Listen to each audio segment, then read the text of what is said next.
Are you saying he's not even halfway done? Correct. This is not even my final form. You haven't even reached my... I don't know. I was gonna say something horrible. Ba-dum-ba. Oh, Ba-ba-da-dum, ba-dum-ba-dum. Ba-ba-da-dum-ba-dum-ba. Ba-ba-da-dum, ba-dum-ba-dum.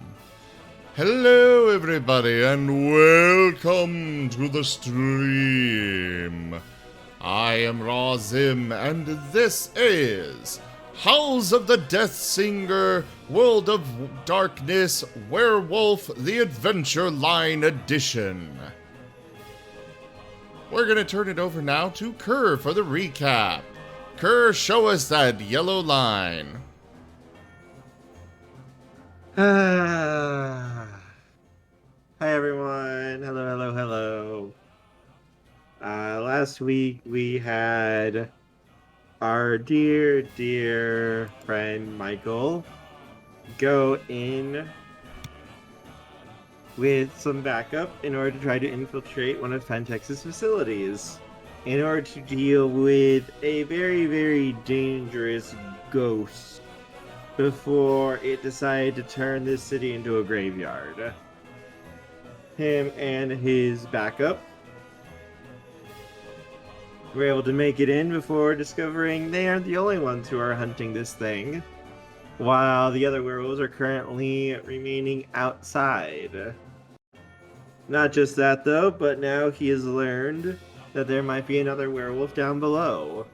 And when we ended our last session, he was making his way downstairs to hopefully rescue this werewolf and to deal with the smiling angel before it does horrible things to this place that it hasn't already done. Hopefully. We'll see. Good luck. You've got this. What's the worst that could happen?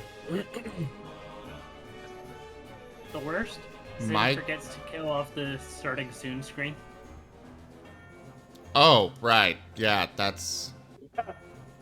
Pretty awful. It'd be horrible if that happened.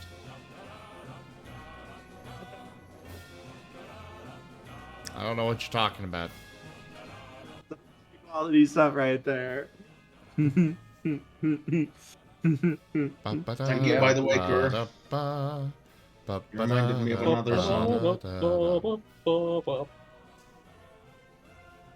I am safe inside my mind.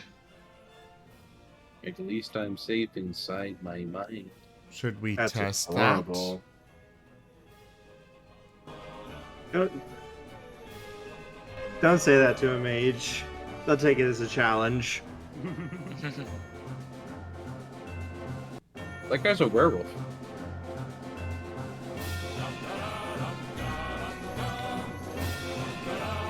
It won't leave us alone.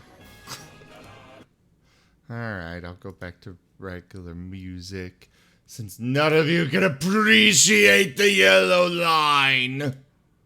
I appreciate the yellow line. Don't listen. Anyway, yes. Well, if you appreciate the yellow line, then very well. As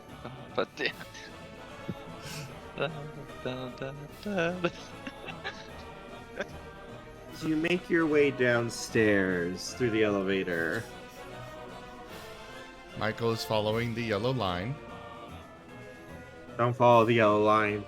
That way leads to madness. But it also leads to Fern. Or does it lead to one of the faces of Tabletop? I have no idea what that is. You don't need to know since you're not going that way. Okay. But I am following the yellow line. As you make your way down to the floor you were told to go to, the elevator dings open, and this time you see a different sort of corridor. Everything looks to be in sort of stainless steel. Everything looks to be very, very clean and neat. The air very sterile, very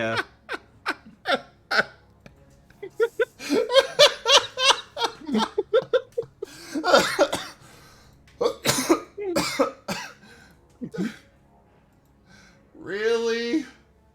Yeah, really?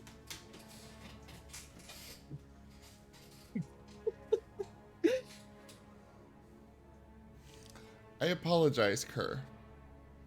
But go look at Moriarty's icon and you'll understand. Well. Oh, God.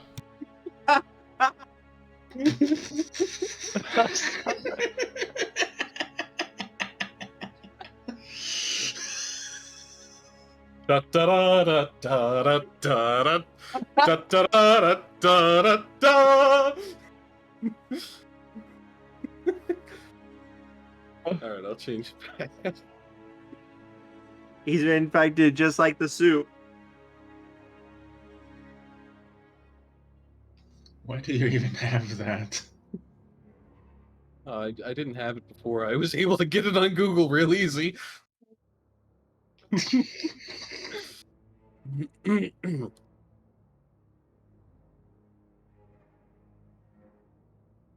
Literally, like, took 30 seconds.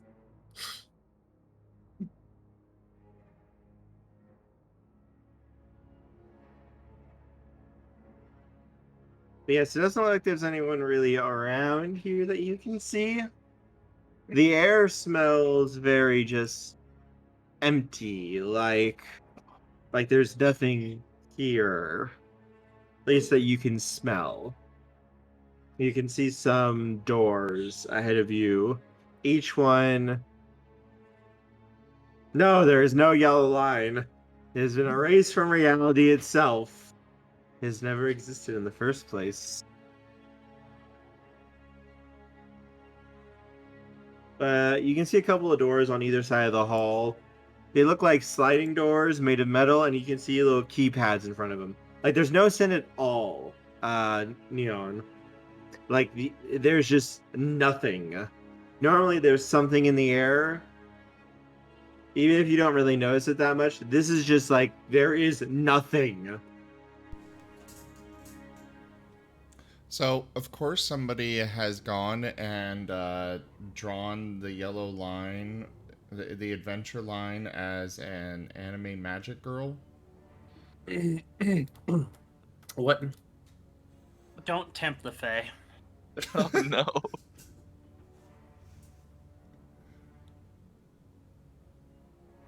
Old damn internet is too horny.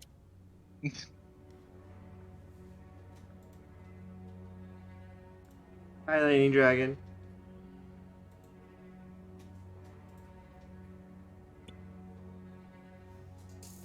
Contemplate the fern, Kerr.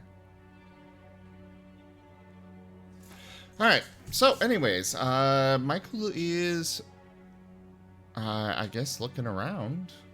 Unless there's anything in particular to see. No, this is just like a very vague hallway. It's almost like something out of a hospital, you could call it. A very sterile. Very sterile hallway, yes.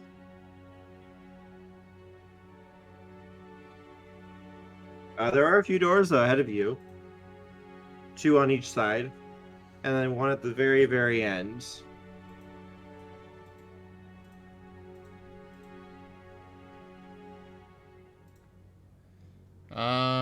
He's gonna kind of sniff around at the doors on the way over. There That's is funny. nothing. No scent, no anything.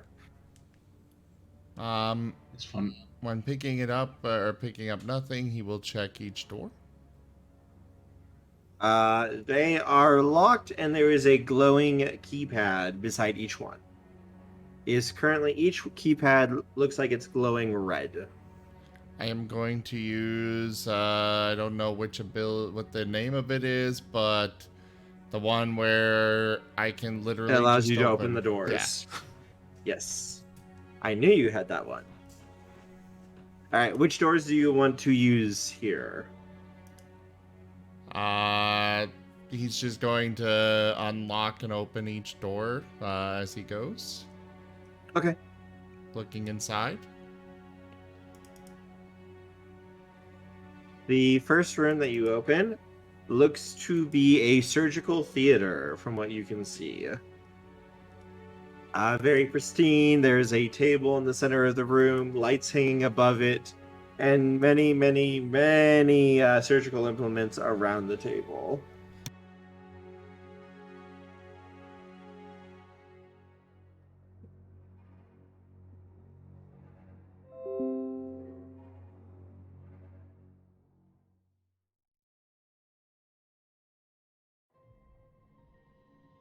Okay. In the He'll next, check in the the next one. in the next room, it looks to be what looks to be a large office area. There's a couple of computers, a stack of files, bookcases with different books on it,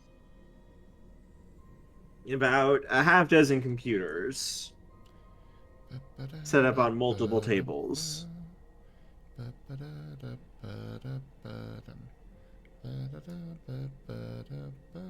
And then in the next room,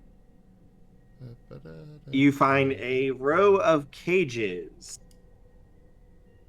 What? How big? Very, very big. These are like prison cell style cages. Okay.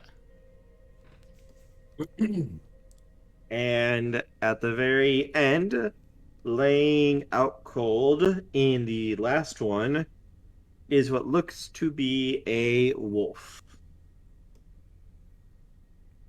Intriguing.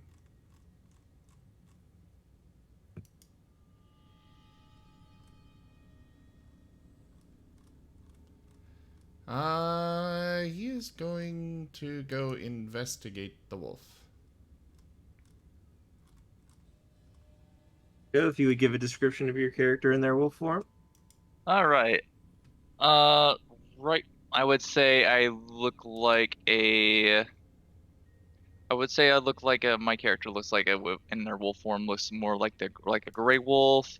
He has a little bit of he has a bit of a scar on around the left shoulder area, and as well as another one that's all more on the right side next to his belly.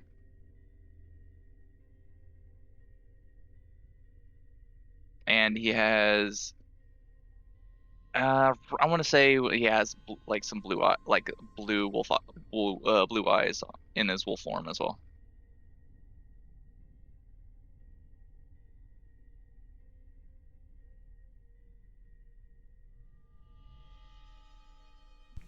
Oh my god, it's so cute. Damn it.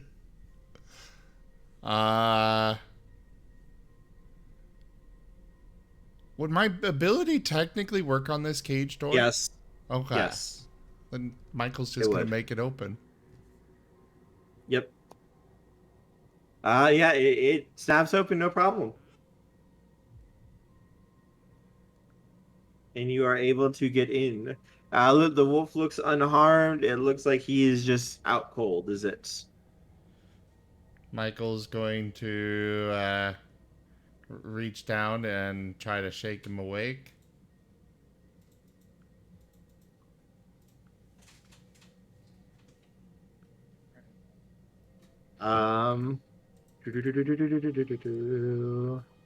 Drake, you awaken. All right. The last thing that you remember, Drake, is you were being chased through a forest and by a group of helicopters as well as someone on the ground. This person was not a normal human despite how he looked. And he had several supernatural abilities to him that basically threw you around like a rag doll. Oof. You gave it a good fight. You gave it a very hard fight, but he was able to knock you out. And you now awake here. You are unharmed. Your regeneration has completely healed you. But you... This is the first thing you remember after getting knocked out in that fight. Okay.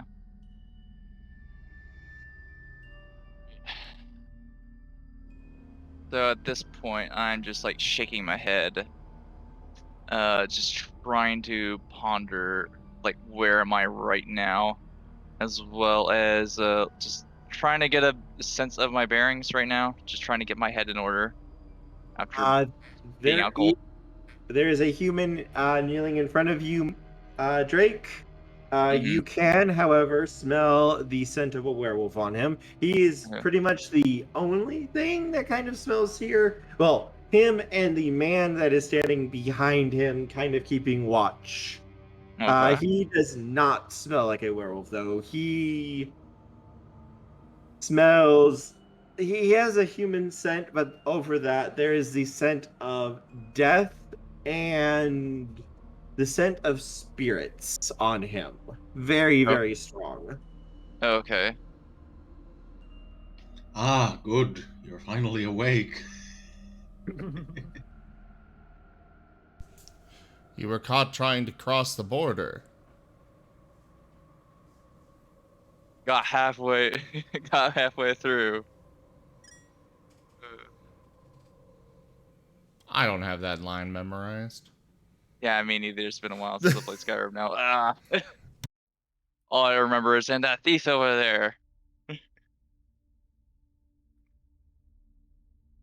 Oh yeah, walk right into that Imperial ambush, same as us, and that thief over there. That's it. All right. So,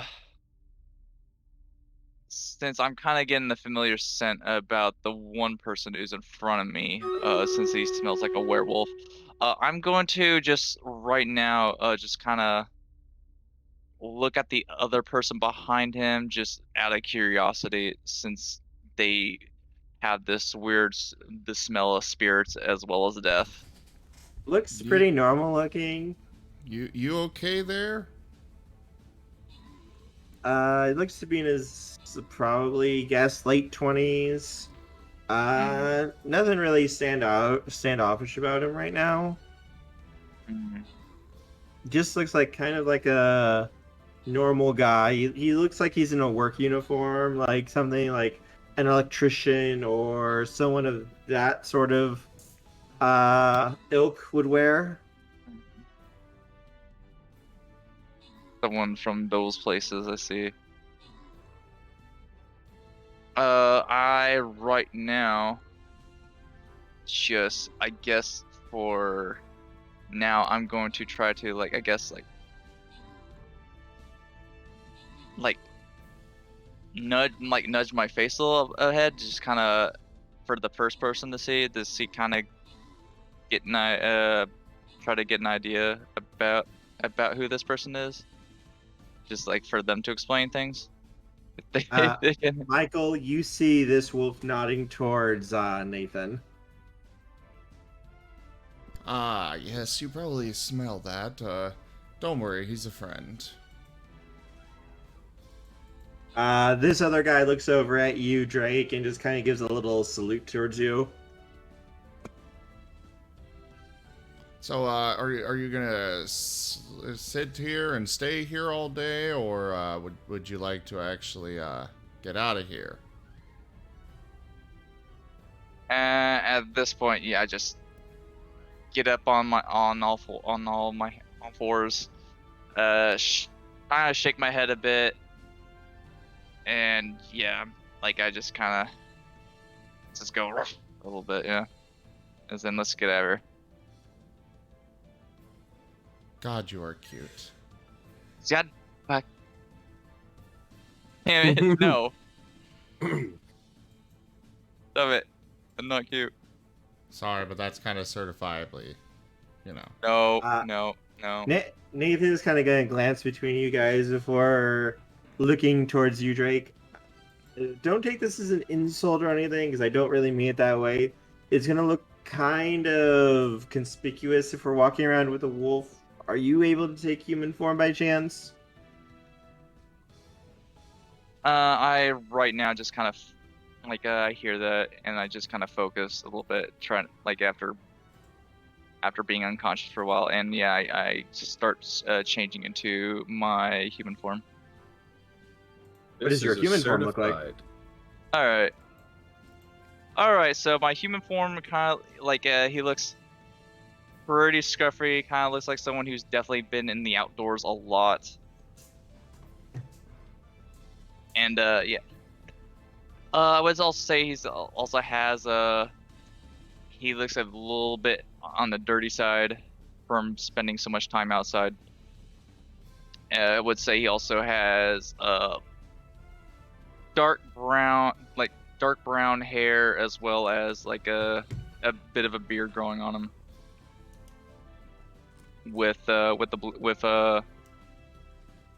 And he's about, I want to say around like at least slightly over 6 feet, at least around like I want to say 6'3". Okay. This is a certified cute classic. I got a Marten video with that. Well, Certified cute classic? Cold classic, but you know. Wow.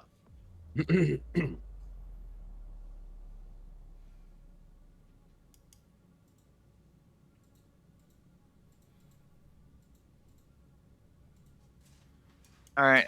So at this point, like I'm still shaking my head, and I go, all right. All right. I guess I look normal for now. Do we have a plan to get out of here, or wherever we are? Okay. He kind of glances between Michael and you before this guy speaks up. Who are you, and how did you get in there? If you don't mind me asking. My name is Drake. Name is Drake. It is don't really remember too much. I remember being in the woods. I was chased by a group of helicopters, and as well as someone. He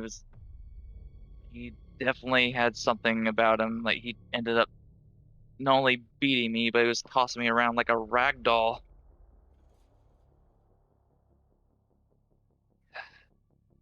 Okay. Sorry you went through that. I'm Nathan. This is Michael. Michael's a werewolf, like you. Don't worry about me for right now. We can do introductions once we deal with this place. So to catch you up, I suppose, Michael, do you mind if I let him know while you get ready to head on downstairs? Go ahead. Okay. We're currently trying to deal with a really, really nasty spirit that's here that's going to probably try to wipe out this entire city. Men, women, and children, and drag them off to a fate worse than death. We're going to nuke this place sky high, not using actual nukes, unfortunately, though say they kind of deserve it. But we're about to head downstairs to try to deal with this thing, and, well, we have backup waiting outside, but the more the merrier. The whole entire human city just disappeared and just being destroyed. Yeah, that doesn't sound good. All right, I'll do what I can. Thanks. Appreciate it. Welcome to the team, I suppose. We'll talk more once we actually get out of here. If we get out of here, think positive, think positive. I will, but I can't promise you guys. Anyway, let's head back to the elevators. We can head on downstairs and we can get ready to deal with this thing and get the explosive sets. Before I forget though, Drake, what kind of stuff can you do? What do you prefer? Are you a close combat specialist? Do you prefer range fighting? Just so we kind of have an idea of your skill set. I wouldn't want to tell you to do something that you're not good at. I mean, I like to get up close and use my claws, but I mean, I have done a little archery. Okay. Yeah, I don't really like guns. He kind of snaps his fingers. I'll be back. There's one more door we haven't checked real quick. He is going to step out, and Drake, he is going to be coming back with all of your equipment and gear that you had with you. Ooh. Thought they might have kept it. Here you go. Get suited up, and we'll head off.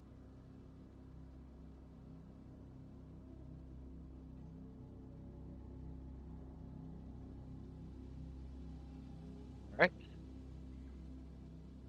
Yeah, so I pretty much like take my gear or like whatever that I can find that I could use that's like of use at the moment right now. Yeah, it's basically everything you had when you were being chased.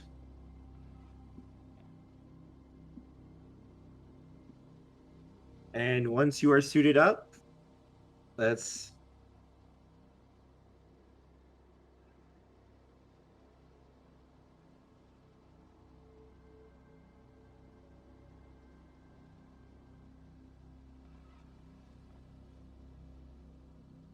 Once you are suited up and everything, as you guys head back to the elevator, Nathan, he's gonna look over at you, Michael. You ready for this? Yeah, go ahead.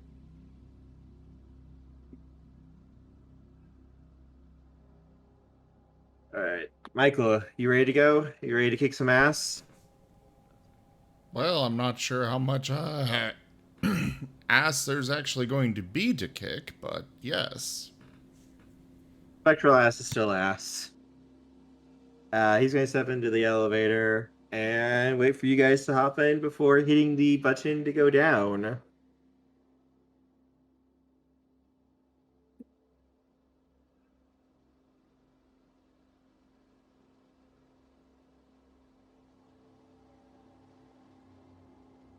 As you guys begin to head down,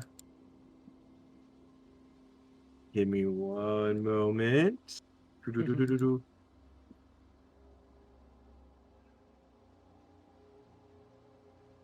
I need to double check something real quick.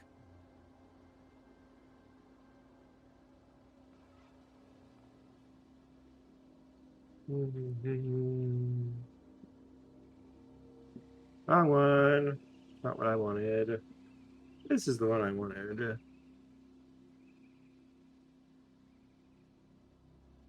So I downloaded the yellow line image and sent it along with the adventure line music.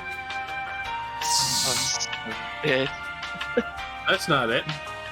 Yeah, that's not it, Toshime. Sorry. I sent that to a friend of mine who has not played the game. And he's like, I am confused. And I'm like, oh, okay. Yeah, that's exactly it. He's like, wait, what? What do you mean? I'm more confused now. So you have played the game. Great. No, I'm just confused. Yes, exactly. That's the ending. Could both of you give me an intelligence plus occult roll, please? Actually, hang on. Give me a stamina. Yeah, actually, this will be better. Give me a stamina plus. I'm not liking where this is going, Kerr. You'll be fine. I liked where it was originally. For this, I think. Like Athletics plus stamina roll, please. I really liked where it was before, Kerr. There is no athletics. Oh wait, yes. Yeah, there is physical. Yeah. I really liked what it was before, Kerr. Sorry. Right. So you take your stamina dots, add that to your athletic dots, and then roll that many d10s. Got it. I really liked the intelligence plus occult roll, Kerr. 7, 8, 9s are successes. 10s count as 2 successes, and you roll them again. I really like the intelligence plus occult roll, Kerr. Sir, what was that about the reroll again? You can spend a point of willpower to re-roll a dice roll. You have Okay. 4 successes, Drake, so you're good. All Michael right. currently botched, though, so would you like to spend a point of willpower, Michael? Yes. God damn it. Intelligence plus occult, I'd have 9 dice. Yeah, I realized that wasn't going to work for this, what I was going for. See, Okay, well, you're that good, works. you're good.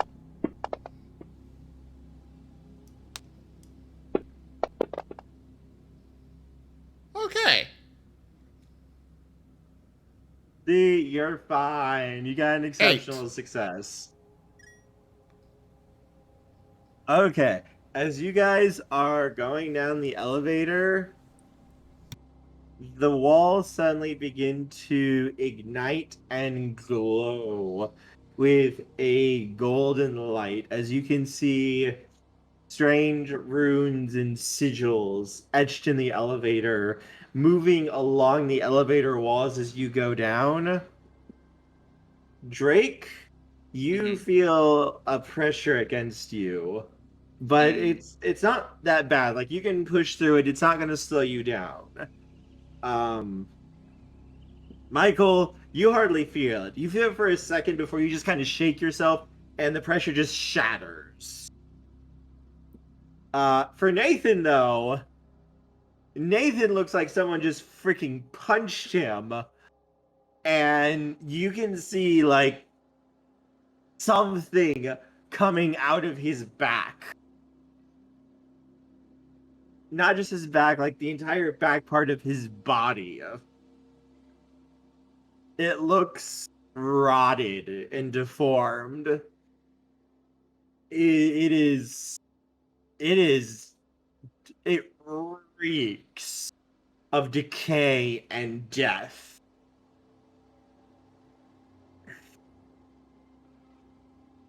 And it's like half out of him, half in him.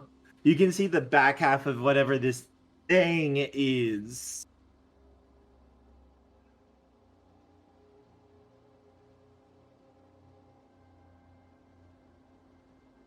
And So hold up. Nathan's Is almost... Nathan alive or dead or what?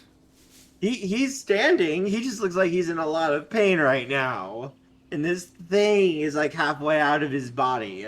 The back part of his body. Ah.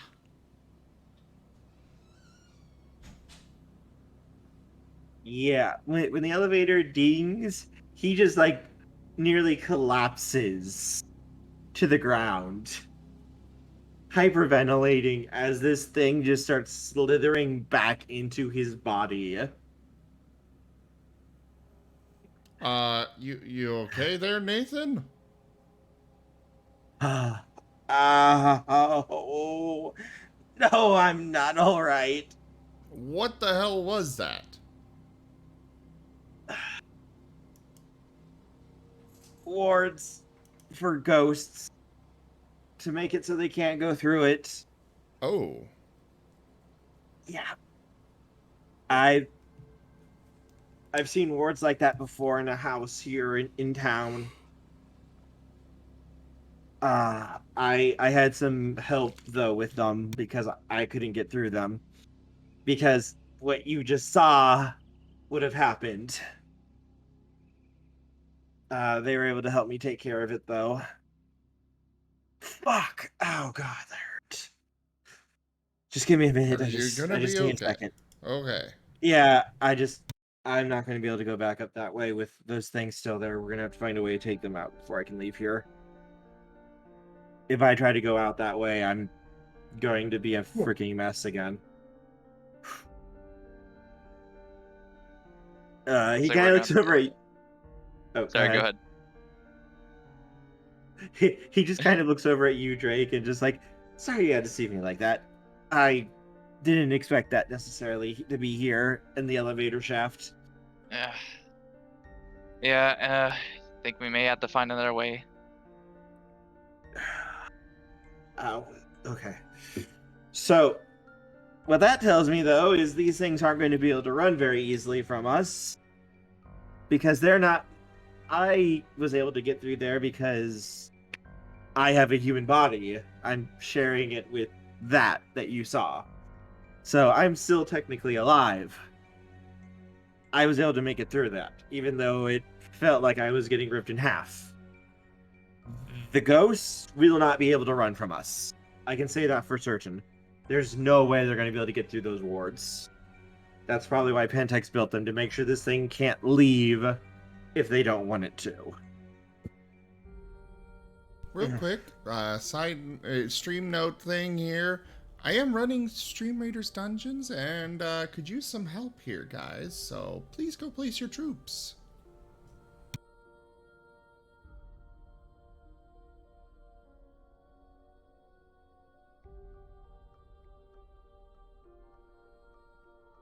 Sorry about that. But yeah. As long as you're alright. I guess we'll have to find a way to shut down these wards, or... wonder if Loop might be able to portal us out of here. He was here, maybe. I don't know if he'd be able to get a rift in or not. But he might be able to. Well, we're gonna have to find some way to get you back out. We'll worry about that once we deal with things here. Again, worst comes to worst, blow this place high, you guys get out, I'll survive the explosion. We are not blowing you up.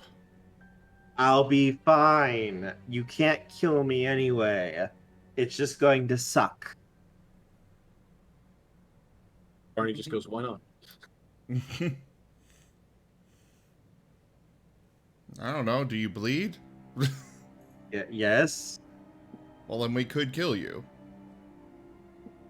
I'll get back up. Death for me is not nearly as permanent as it is for you guys. Well, that's just cheating. Yeah, Brave Walker. I made a deal. So, yeah, I can cheat death. It's one of the perks of my position. One of the few perks of my position, I should say. Okay. I'm good. I'm good. Alright. What do you guys say we head on and see what we come across?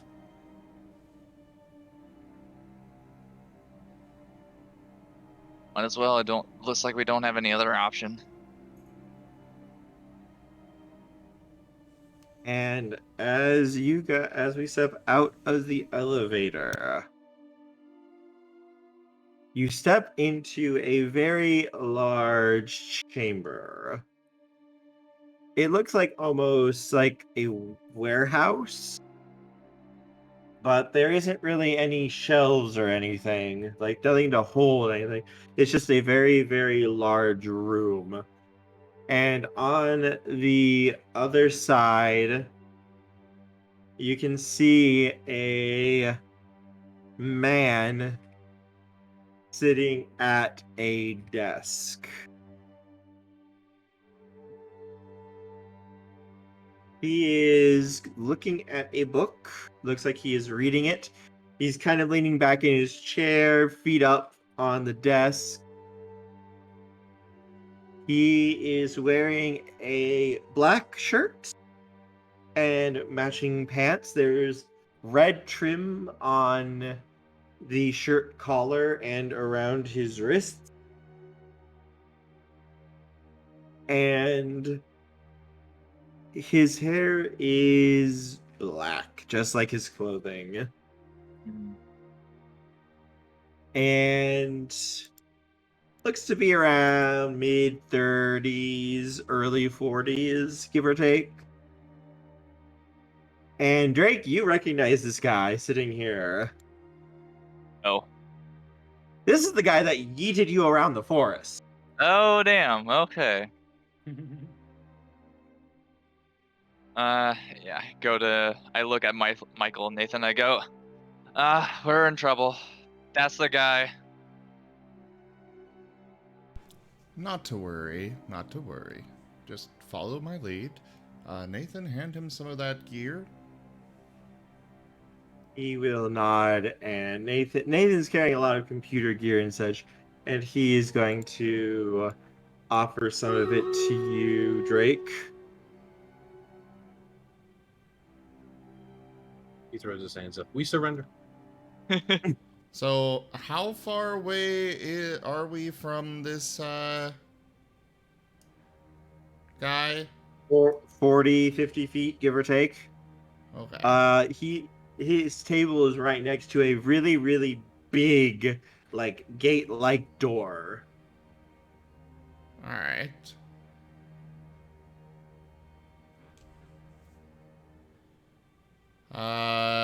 Cody.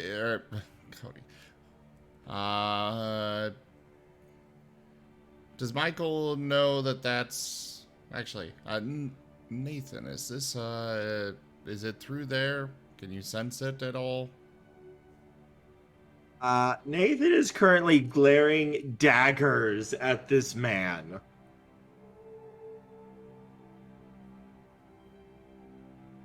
Like, if looks could kill, this man would be a pile of ash in the breeze at the moment. Nathan, focus.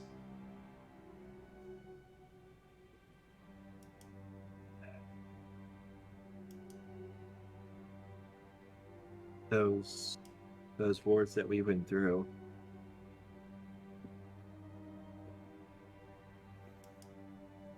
They're the same wards that were at that house. And I can see it on him. He's the one who did it, who made them.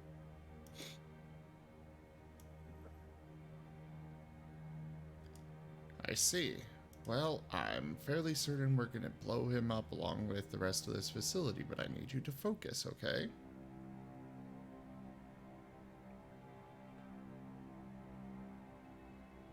He murdered children, Michael. He needs to die. Yes. And I am more than happy to kill him. But we shouldn't bring down this entire facility on us to do so. It would do no good for us to die here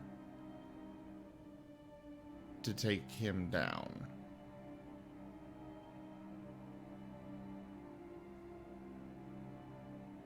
And if he made those wards, I'm pretty sure he can definitely kill you.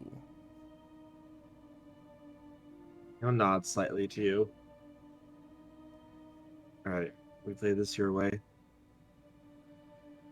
I'm sure this will probably wind up going south fairly quickly, and we'll be able to kill him then. But for now, let's try and hope that it'll work out.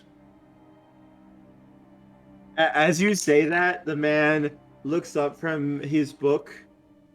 Is this my cue now? Is this when I'm supposed to come in here with our little conversation? I did not want to interrupt you. You were having such a wonderful discussion. Please, please, come in, come in!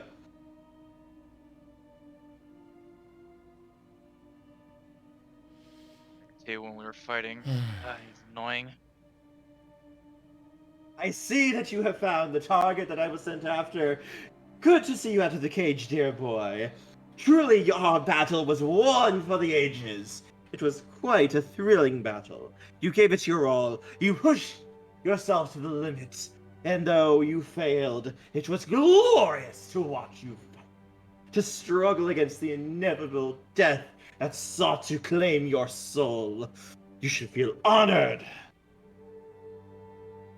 As he just kind of snaps the book shut, and you see him kind of open a pocket of his shirt and just kind of tuck it in there before he stands up. Greetings and bienvenue. Please, please, come in, come in. I wish to see you. Well, I'm guessing the cover is not gonna work here.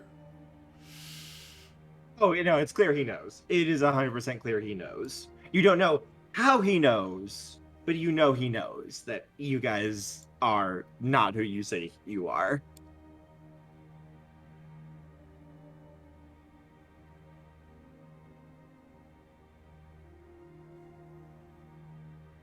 Fuck it. No, don't do that to the ghost. Are you sure? It might be fun.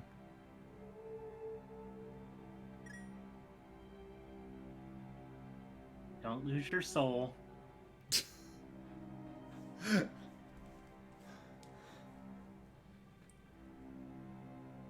I know he hasn't already.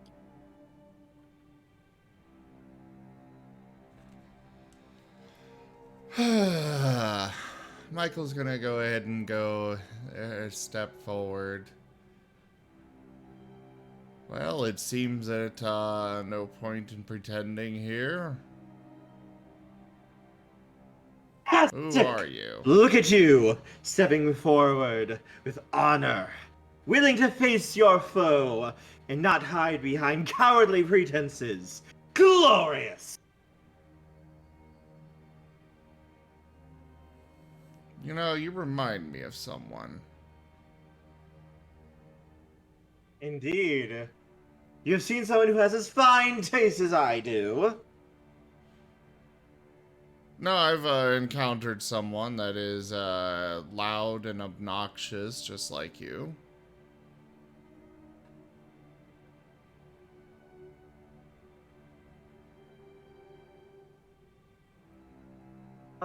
But where are my manners?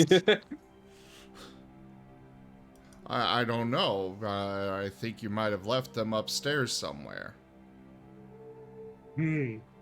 Or perhaps in your other jeans, you know? Not a very gracious host here. Well, I wasn't sure when company would arrive.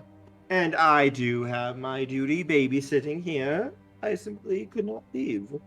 Otherwise, I would have prepared a far more detailed welcome for all of you. I see, I see. Well, I gotta say, your hospitality is just a 0 out of 10 so far. I am Lord Archiman II, Oh, Lord. former oh, praetor of ancient Rome. Do you have your pedigree with you? Indeed. I am from the noble and ancient house of Archimon. Oh, well, that's great. That's great. I'm impressed. But really, you should share that, that pedigree with me here, because, a lot of people can claim to be lords, but you kind of need to back it up. Believe me, I saw the rise and fall of Rome itself.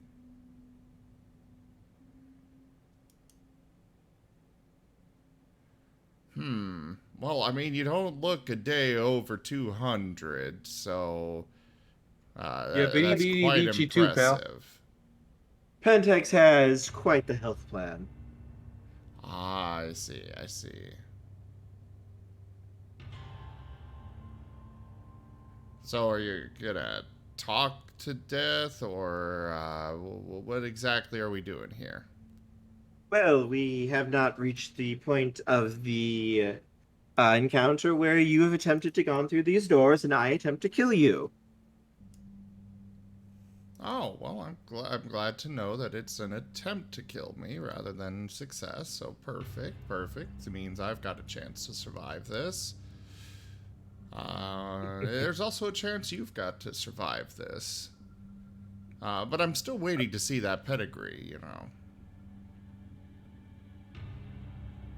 You see him pull out a cell phone from his pocket, tap a few keys on it before hitting send, and you have a text message on your phone.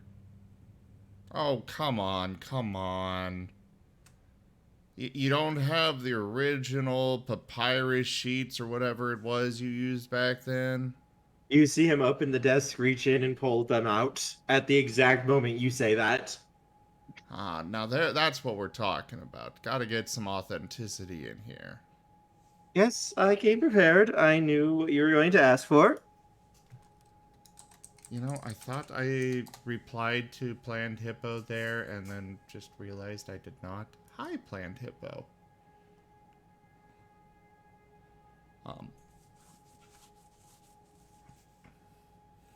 Michael's going to take the papers, parchment, whatever, and he's just gonna kind of look at it. Oh yes, yes, this definitely does have an appearance of authenticity. So, what lands do you still own to this day? I have some homes in Sicily, Rome, of course. And I do have a summer home in Great Britain. Very nice there. Though I have a smattering of townhouses throughout the United States and Canada.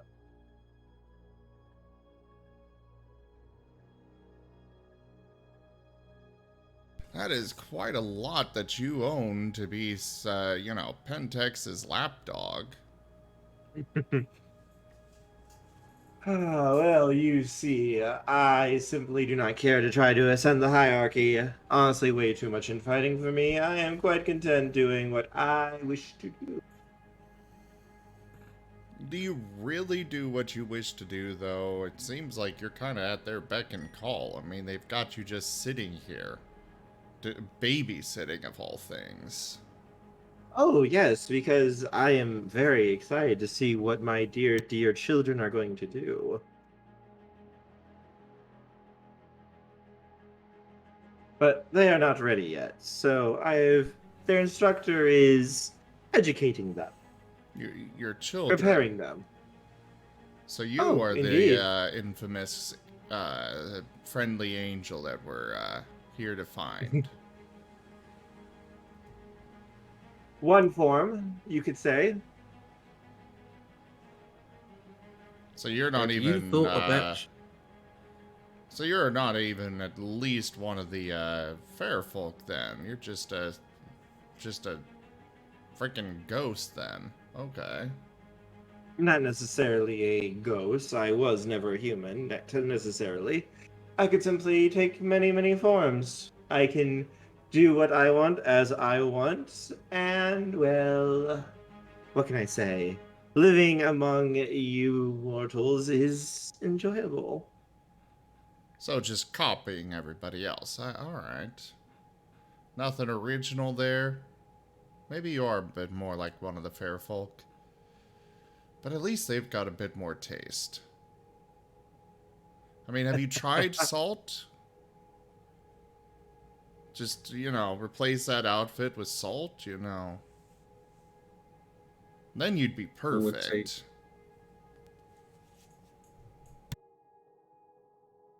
No. You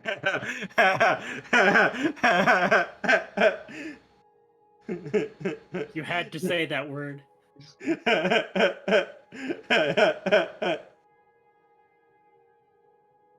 I'm waiting for a moment to see if anything happens. I'm curious if you're here... going to do that despite the donation goal not being filled. I'm sitting here, I'm listening to this scene, and I'm just imagining that scene from Shrek 2 where it's like, have you joined the Union?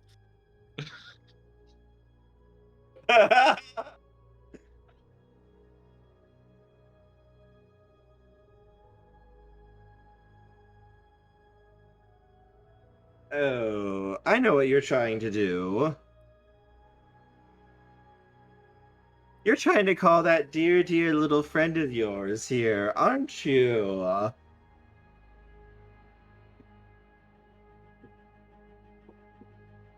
Oh, I'm more just offering a bit of fashion advice here because, you know, you've got no...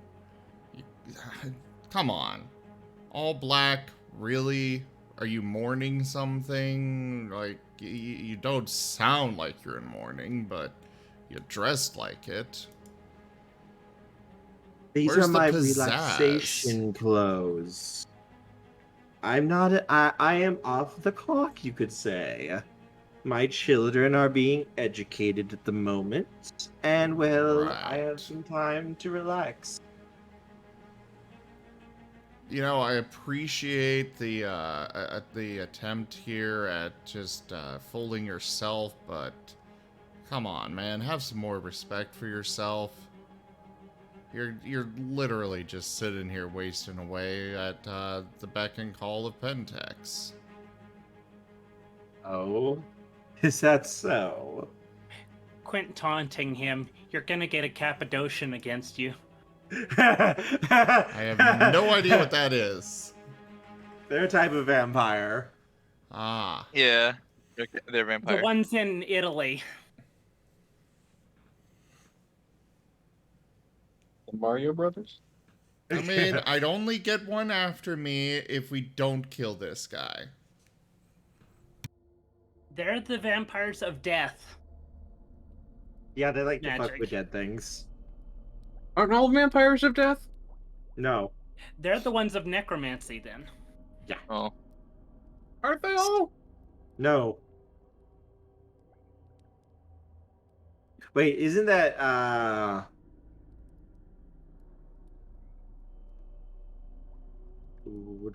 brain work? My brain just went into a brain fart. But yes. And just what could you offer me that Pentex doesn't already give me? Oh, I'm not here to offer you anything. I'm just saying, like, someone that's been around as long as you, it really does. It's not a good look. Not a good look at all for you to just be at the beck and call of them. I mean, literally, you're sitting here, dressed like that. Yes. Reading a book. In this place? I don't know about you, but I'd rather be in a nice little, a nice little lounge, nice comfy armchair, fire going right next to me. But this place, it's just too sterile. Boring. I can say the accommodations could use a little bit of work. They clearly don't respect you here. Plus you're boring, plus you're angelic, plus you got bad fashion, plus coat, plus seeth. Like, plus this all is black, plus edginess. this is what they give you. You're a lord, for crying out loud. I suppose I could demonstrate it by ripping the entrails out of you, he says as he calmly stands up and just kind of adjusts his suit a little bit. And you can see his form is a little translucent. You're right. You could demonstrate it that way and do exactly what your masters tell you to.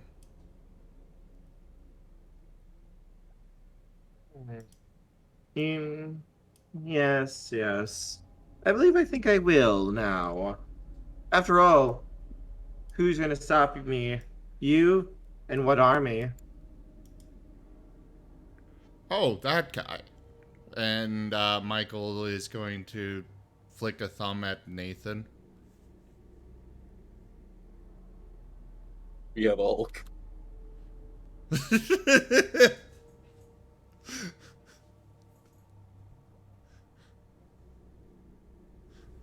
Cue combat music. You combat music. No, not the Undertale music. Well, if that's what you guys want. Listen, Undertale boss music is a bop. Yeah, it is. I'm not disputing that. Literally any one of them. Doesn't matter. Play the Muppet fight if you want.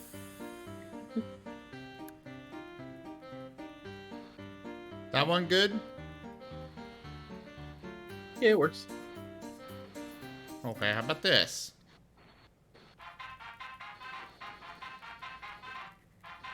Yeah, this fits. Okay. And looking over my notes, I was wrong about Cappadocians. They're the ones that were killed by the Giovanni. Ah, I thought the Cappadocians were the assassins, but I couldn't remember for sure. They're the ones that have the corpse-like complexion. Okay.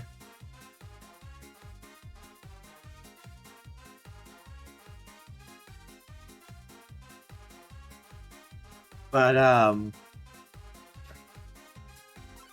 as he says that, and you see his form begin to grow a bit translucent, the air in front of you,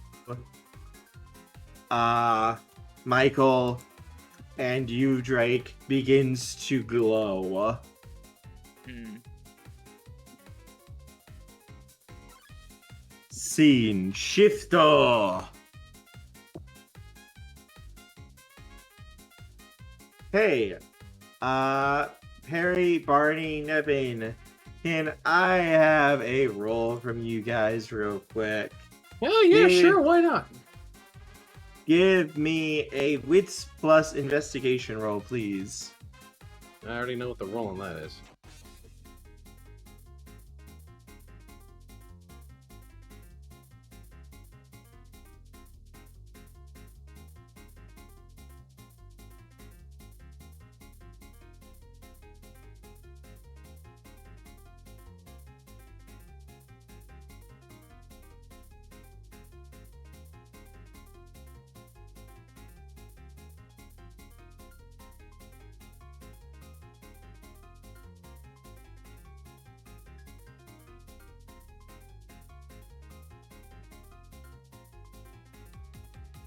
Evan, did you want to use willpower to re-roll that? Yeah, probably.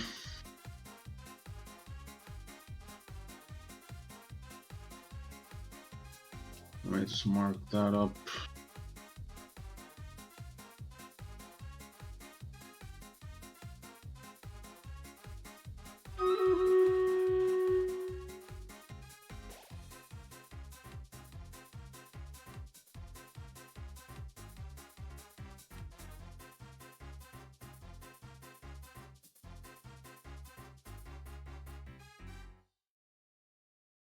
I mean, it's not any better.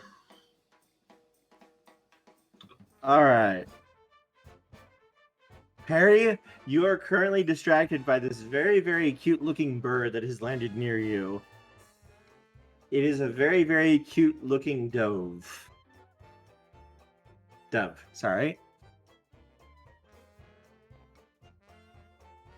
Nevin, you do not see anything. Currently keeping watch over the facility, watching for any trouble or issues. Only you see, Barney, something running across the rooftops. And it's moving fast towards you.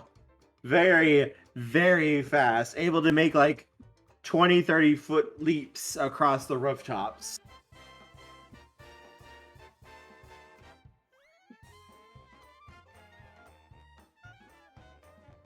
And it's barreling towards you, Barney. Sorry, what's barreling towards me again? You can't really make it out. It's moving so quickly. Yeet out of the way. You have about 10, 15 seconds before it's going to get to you guys. Yeet out of the way.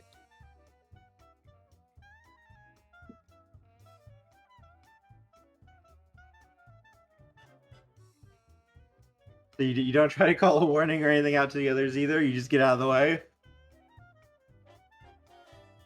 And I guess if there's 10, 15 seconds, I can yell, "Look out!" Call it out, and just start moving. and hope that my panic state is enough to alert them to it. Nevin and Perry, you're both able to look up as you hear that. Before a few seconds later, you hear a rush of air. Nevin, something just shot past you. And you felt like something passed you, and then you felt a jerk before you were being pulled along. And the next thing you know, Barney, there is a very familiar werewolf now standing in front of you, holding Nevin in one hand and Perry with the other as he sets both of you down.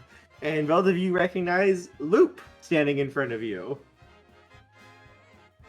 Oh. Hey, thanks for that. No problem. What are you doing here, son? Michael needs help. Hey? What trouble has he got into this time? Something really big, but if we don't help him and one of the other werewolves he just met is going to die. Alright, let's go kill shit. And then Michael just starts heading inside where Wait. Matt? He reaches up a hand and touches Michael's the side. already inside. Loop is going to reach up and touch the side of the car as you see a glowing white rift begin to form. Take the shortcut as he bounds through it. Alright. Then Barney heads into the shortcut that he has made. By the way, Barney is, already in her...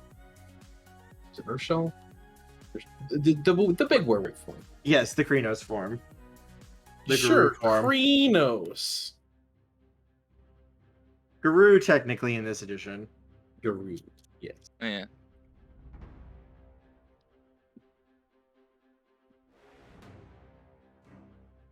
And Michael, Drake, as you see this thing getting up and its body begin to twitch and shift a little bit, a glowing white rift appears in the air in front of you as Loop, Nevin, Perry, and Barney step out of it.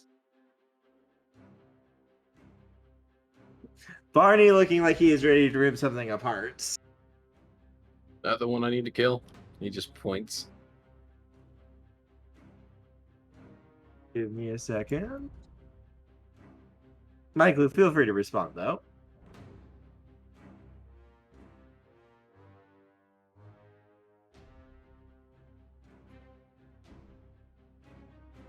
Was dealing with something in the chat. Oh, you're good. What was that? As Barney just steps through the portal, he looks at Michael, looks over to the guy in black, and just points. Is that the one I need to kill? Ah, yes. Perfect timing. How'd you get in here? Not important. And he just charges the guy. All right. Let's have our initiative rolls, everybody. Everyone roll a d10 and then add your dex plus your composure to the roll as an actual number.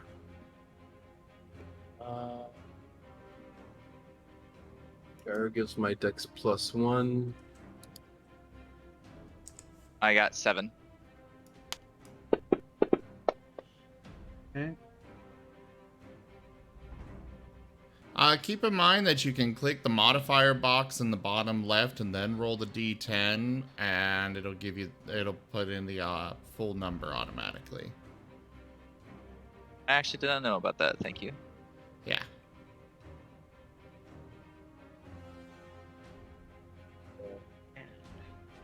Where's composure? It's one of your... It's one of your big stats. I rolled a 10. Do I roll again? No. Okay. So attributes dexterity and attributes composure. Yep. You just add that to the D10.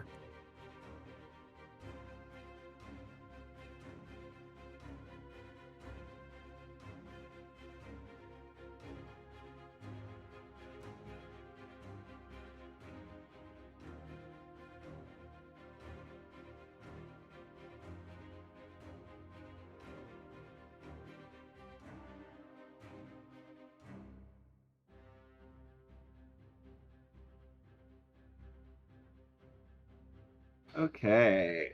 Oof. I thought his roll was going to be okay, and he rolled badly.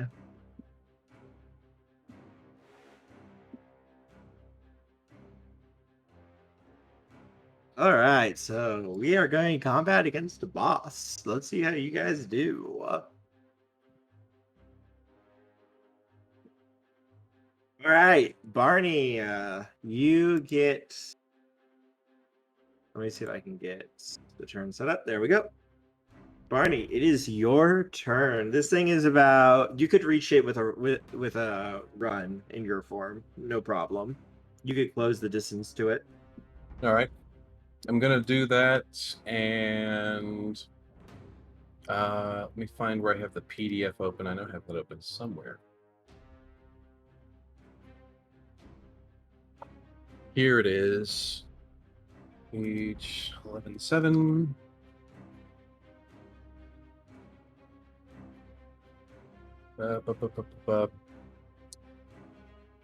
That's not it. Where is my... Ah, okay, I see.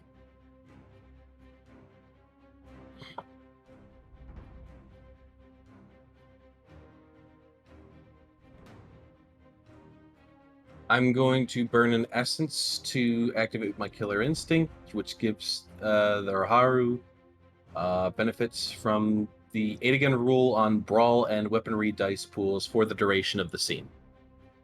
Oh, dear Lord. Yes!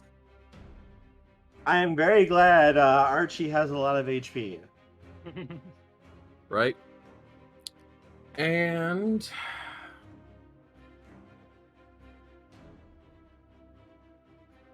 Your claws do aggravate damage, don't they? yeah. Yeah, I'm pretty sure that's part of... Yeah, they do. They do. My living weapon, yeah. Is going to be troublesome for him. Indeed. All right. And I am just lashing out with my claws, so that's plus strength, right? It will be a Dex plus Brawl first. Dex plus brawl first. Okay. Mm-hmm. That's 8 dice for me then. This is to try to hit him. Yeet.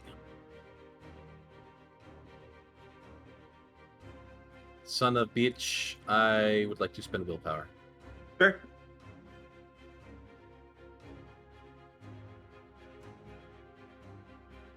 This is looking better. That's a 10 and an 8. The 8 explodes. Yep. 10 and 9 both explode.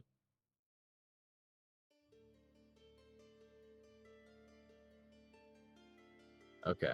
That's 2, 4, 6, 8, 9 minus 1. So that's 8 to hit. That is a hit through its defenses. All right. And the damage is 10d10. You also get your extra successes as well. Okay. How many is that? That's what I am currently calculating right now. You have 2 successes over, so you get 2 successes. All right. So guys, pay attention. You need 6 successes to hit this guy. So that's 12 dice for damage. Yes. 2, 3, 4, 5, 6, 7, 8, 9, 10, 11, 12. Yay! Does the 8 again apply to damage as well? To all. How does the ability read exactly? Brawl, Benefits from the 8 again roll on all brawl and weaponry dice pools. I will rule. I will house rule it. It does, even if it doesn't technically. Okay, good, because this was going to be a botch otherwise. Would you Fuck! like? Would you like to spend a point of willpower? Yes!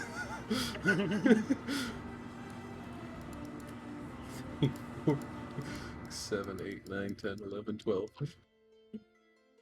So many ones. Dear God, why so many ones? At least there's... Okay, so there's 1, 2, 3 sevens to cancel out the 3 ones. And then there's 8, 9, 8. So that's 3 exploding. Exploding. Why so many ones? At least one more explodes.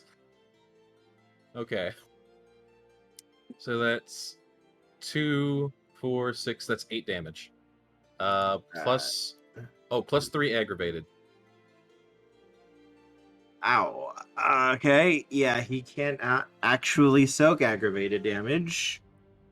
Oh wait, my claws are plus 3 aggravated. Does that mean I should roll an extra 3? Yes, you add extra 3 dice to your attack. Oh my god. Here we go. Yes, it's almost like when a werewolf wants to kill something, it does it. Well, there's an extra 2. Extra 2. Ow. Okay. You dash forward, Barney, and your claws just like nearly rip this thing in half.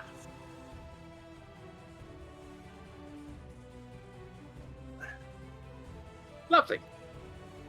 You can see like there's no blood though. It's just like a dark like goo where there should be blood. Listen, I don't care what comes out of it. What I care about is that it is no longer standing. He's still standing, and he looks very, very annoyed. All right. How many things can you do in a turn? Because I don't know if there's like a turn economy in this game. You get 1 movement action and 1 standard action, basically, which you use for the attack. Okay, so I can't like do a roar battle cry thing. Nope. Okay, cool. Well, I am happy with that turn. So I will pass Michael. on whoever's next.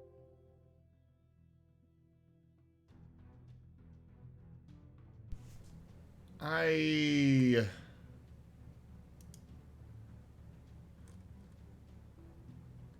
have no idea what I'm doing here. I don't think I really have much in the way of anything that is any abilities that are good for combat. You don't have any support abilities, at least? Most of my ability, like, I guess that Quicksilver Flash, I think, might help.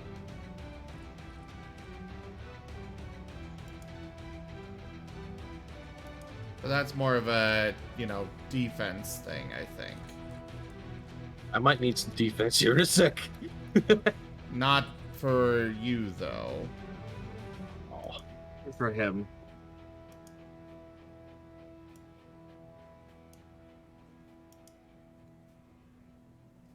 Oh, I do have that.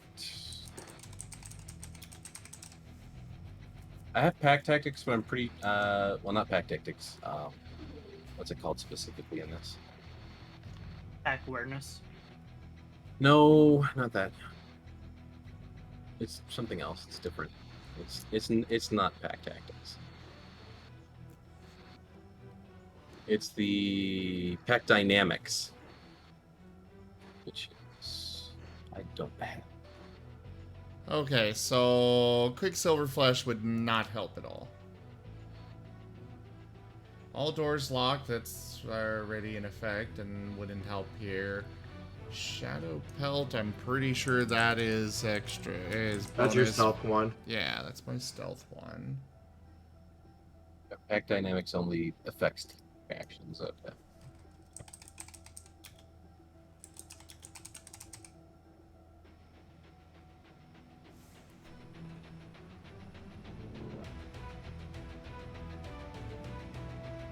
Divide and conquer only helps when there's more than when it's a group. A single target does not help. I got breach. Alright, that's involving the gauntlet. That doesn't help. Pack Dynamics does give me bonuses to resistance attributes when I'm defending my pack, so that's good to know. Relentless Hunters for tracking it down. Like, I have built Michael not for combat. He is built for, you know, stealth and infiltration and such. You have like a sneak attack thing? Maybe you can try to hide and then like stab him in the backy. No. Damn. Oh wait, Is eviscerate. there That is a sounds already. promising.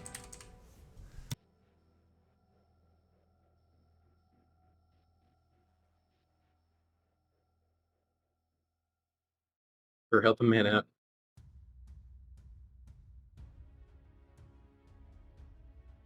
Ah. Joke. Eviscerate is only against an unaware or surprised opponent. This person. Oh, so you do have sneak attack. Yeah, but this person is definitely not surprised or unaware. You would be able to do it if you go before he does in the first turn. It just makes the attack a rote action, though. That gives you 8 again. What? That gives you the 8 again. So 8s, 9s, and 10s explode. Oh, well, okay then. We'll do eviscerate then. Yeah, rote actions are very, very good in this one. Well, shifting to Garou form and going for a brawl. Alright, Dex plus Brawl then. And my claws thing, that adds another dice for the specialty thing? Yes. Okay. So 9 dice.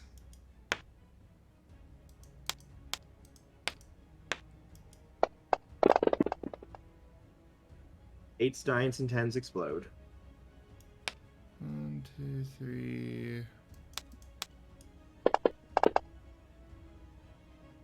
Have we not had this game for like 3 weeks? We have done this game quite a bit. It's just we haven't done much in the way of combat at all. No. I specifically started marking dates so that I would know how much passive experience we would have. Oh. The last one I have dated was the 8th of last month. That's correct.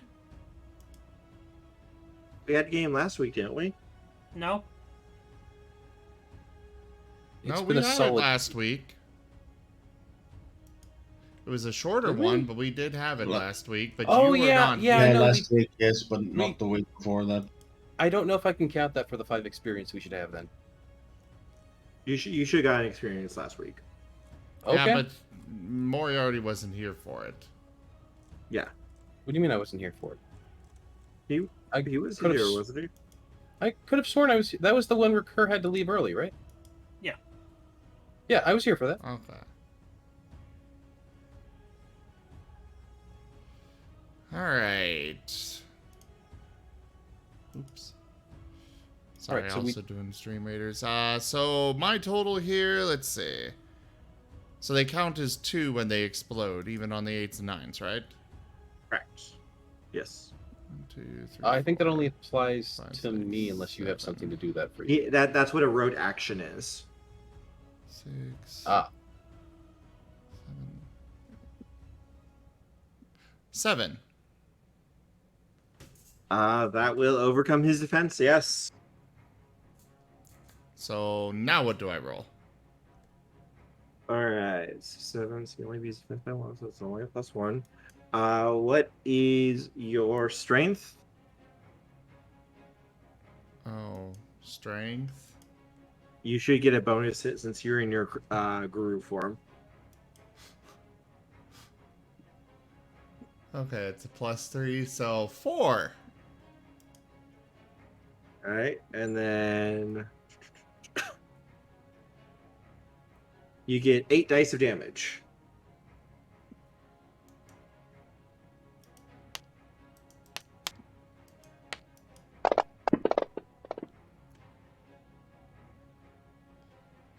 Do things explode on this? For this, yes. I ruled that it does. Including the 8s, 9s, and 10s as part of the rote? Correct. Cool.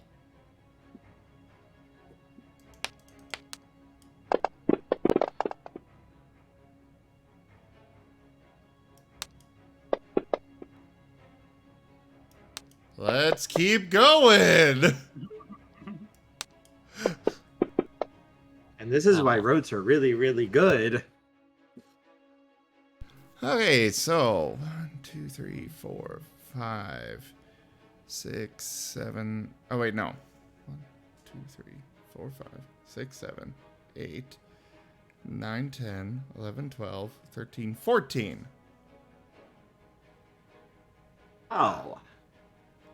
Yeah, Michael, you move through the shadows, get behind it, and you're just able to drive your claws into its back and just tear down and rip out a good, like, fourth of its back off its body as he just kind of stumbles forward a little bit.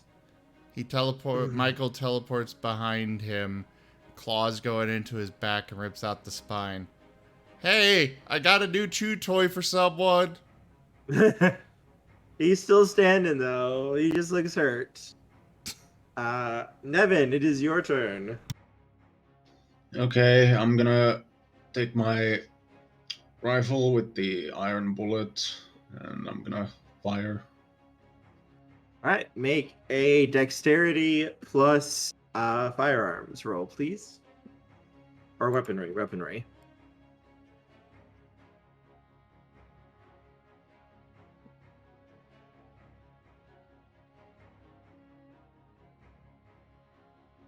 Pretty sure that's right.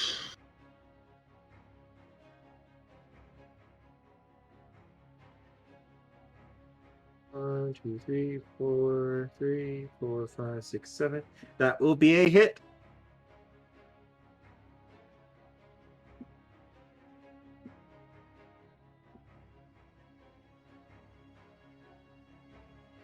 Yes, that will be a hit. So you got 1 success over.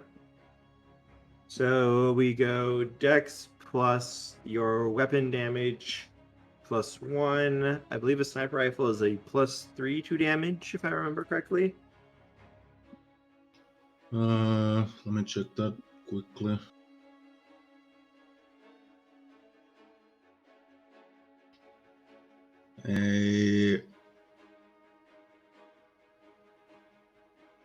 A rifle of this caliber is damage of 4. So plus dex plus 4 plus 1 is going to be the damage dice you get to roll.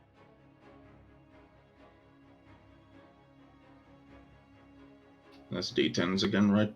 Yep. Always D10s.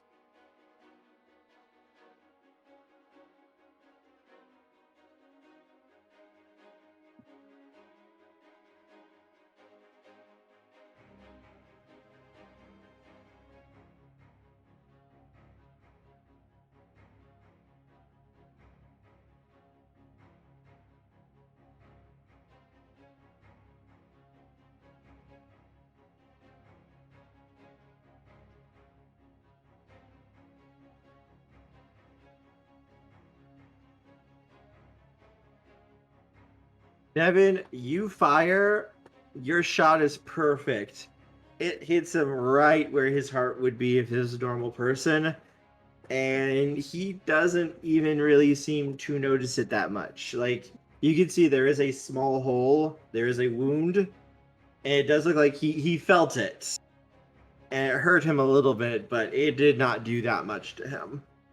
He just kind of adjusts a little bit from that. And you can see the wound is already starting to close shut. Oof.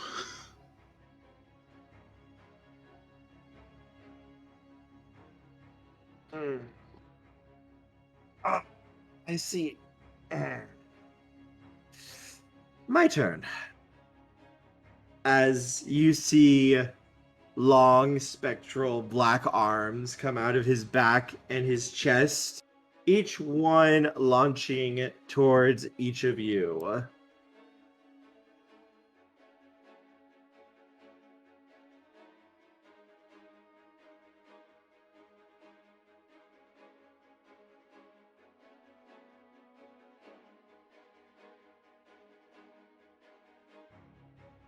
Because he is actually a named NPC and he's important to the plot. I am spending a point of willpower.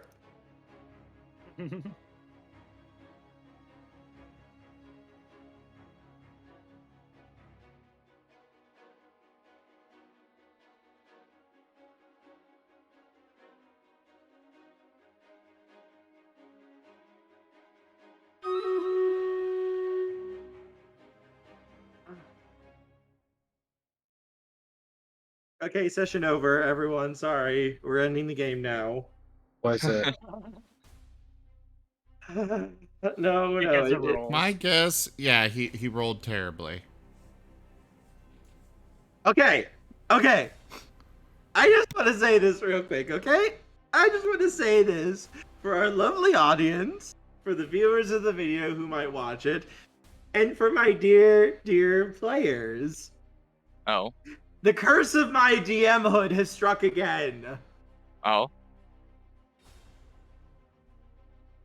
There, Really? little story time. Hold on. Perry, where did you get the miniature sun? And I mean, So- Jim's not here to stop the demon army from fighting us, so... I just chime in and go, say what now? So, fun fact: one of the favorite stories that I have to tell is during a chase scene between when my players were playing Werewolf before in a different way back when they were being chased by a pack of black spirals, and I would roll for their athletics roll to keep up through this forest. I rolled botch after botch after botch. That entire session, I rolled over 20 botches. The black spirals killed themselves chasing after these people. To be honest, rolling botches honestly isn't that hard. It's less likely, but it's not that hard. Yeah, I rolled it twice in a row just now.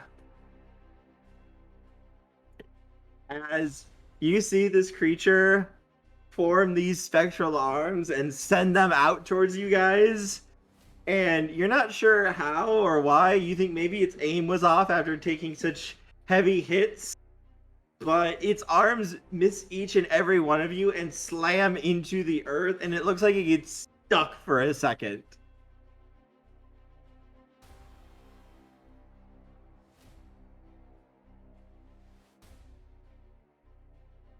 And you can see his eyes widen a little bit in worry as Perry, it is now your turn. Oh boy.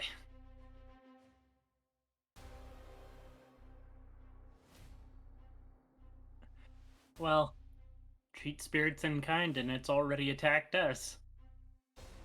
So, I'm going to go up and bite. Mercy. I have a He did- specialty in Brawl Bite. I will say real quick for everyone, he does look like he's regenerated some of that damage you guys did.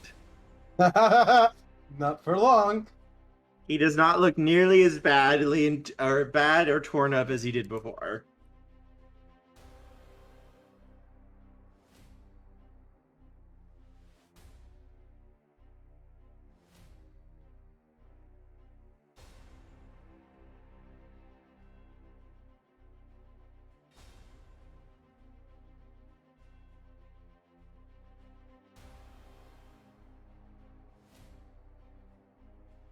That will hit Perry.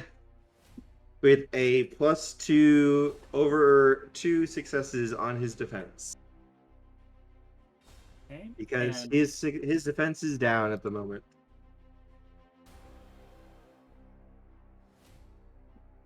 that means 2 effects are going to happen. Spent like 3 hours statting this guy out and making him.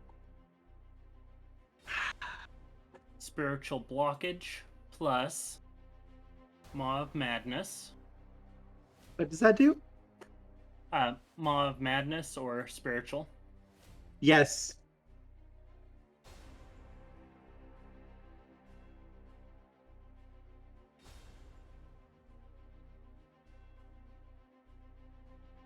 Maw of Madness just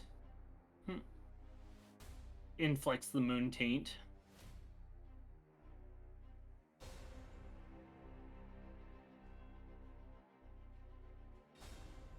Okay. So that, if they survive through this, the transformation, and spiritual blockage,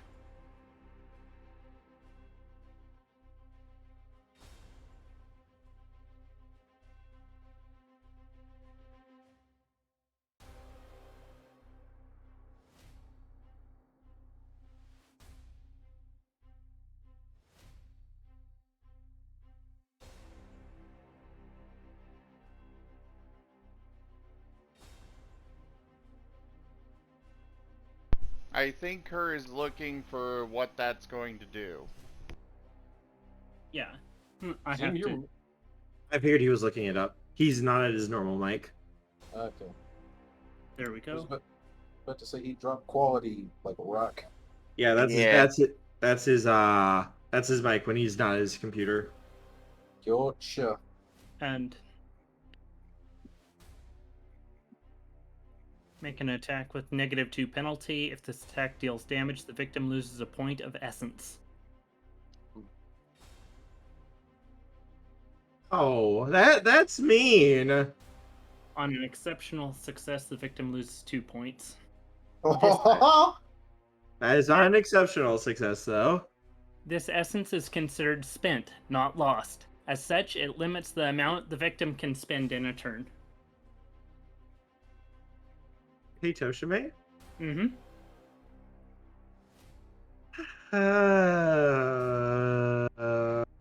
I had his whole next turn planned out.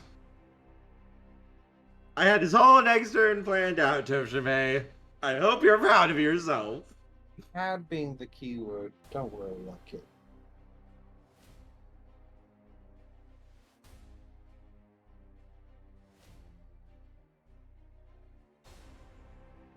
So this will be... That will hit, though. And I need to figure out how to do the bite. That will be your nom nom. strength.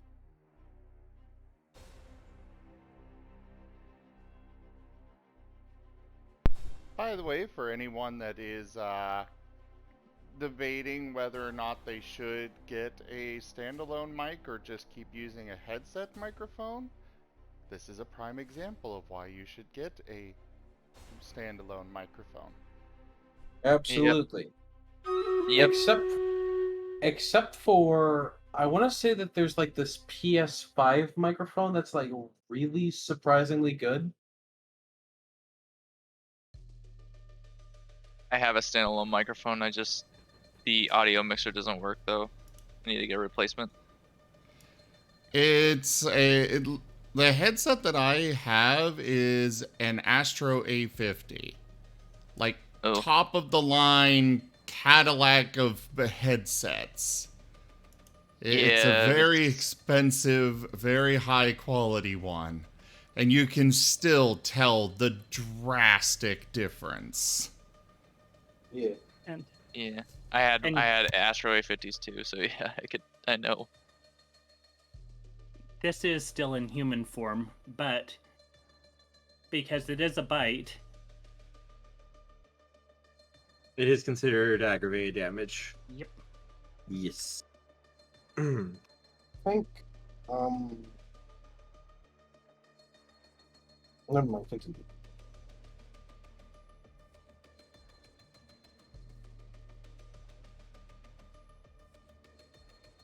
My poor baby. My So, poor yeah. baby. 2. Since it's just strength. Your bite adds 2 damage to that. So you get roll 2 more dice. Okay. I was looking through. Okay. So, 2 yeah, 2. damage. Yeah, that will penetrate his resistance because it is aggravated damage. He cannot soak that currently.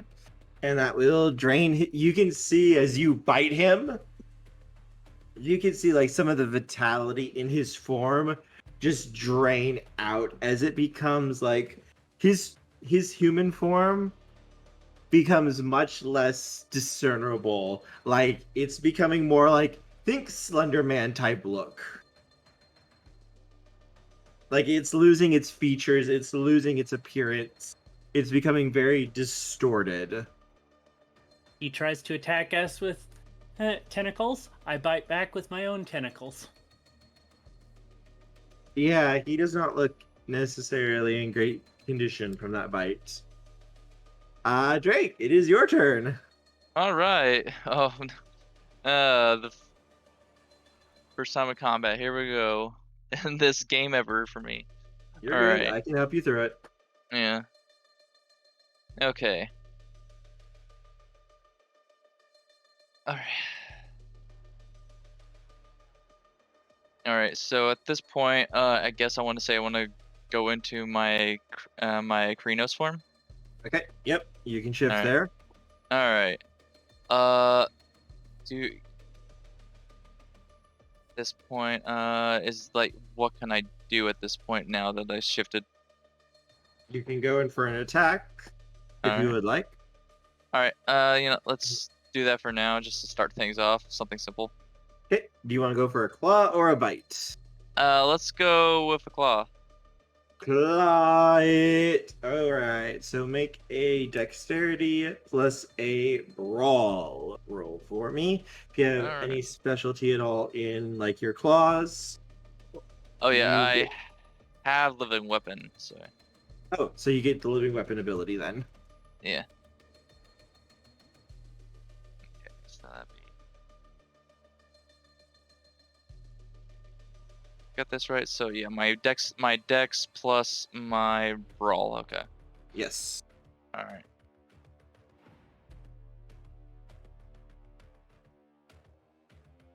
Oof. Think I did that right, but yeah, I don't think I got any successes out of that. Let me check. Doo-doo-doo-doo-doo. All right. Do you want to spend a point of willpower to re-roll that? Yeah. Go ahead. All right.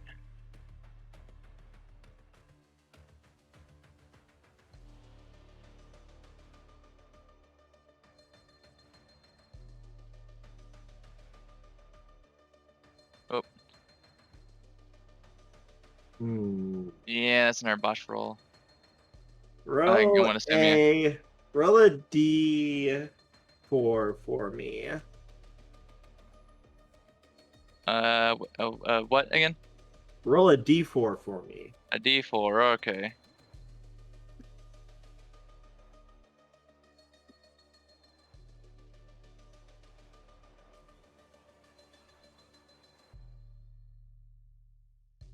All right, 4. Reroll that. Reroll that. Okay. Yep.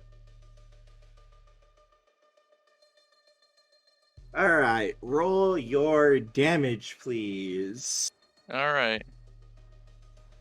Damage. That will be your strength plus 2 from your bite plus anything living weapon gives you. Okay. I think I have it. Only gives me like. All right. So strength plus. What did you say? It was strength plus what else?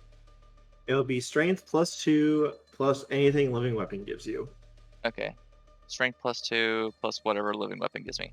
Okay, I think. And when you're in your Krynos form, you do get a +3 to your normal strength.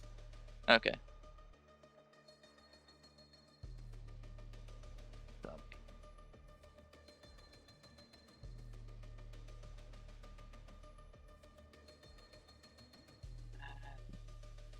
Pickaxe.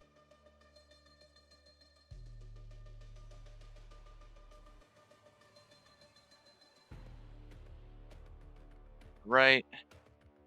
Reroll those 10s. All right. Mm. Wrong dice. How about that? Yeah, you'll roll 2 more dice. Yeah, but I accidentally grabbed 2d8, so yeah. Ah, gotcha. Yeah, that's why I was like, oh, sorry about that. You're good. All right. Drake, you charge at this thing, claws out, and you are about to bound forward when your foot hits one of its tentacles that's caught in the ground, and you trip and stumble, and rather than slashing this thing across the neck, you slash Barney across the chest for 3 points of aggravated damage. Oh no.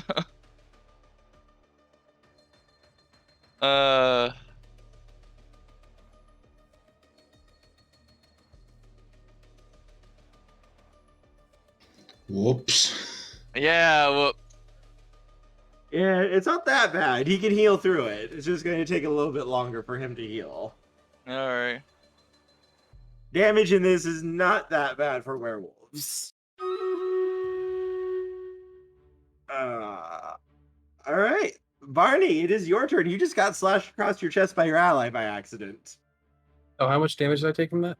3 any? points of aggravated damage. Okay, that's not good, but I'm pretty sure I heal that up almost immediately. You'll heal it in 3 minutes. 3 minutes. Mm-hmm. All right.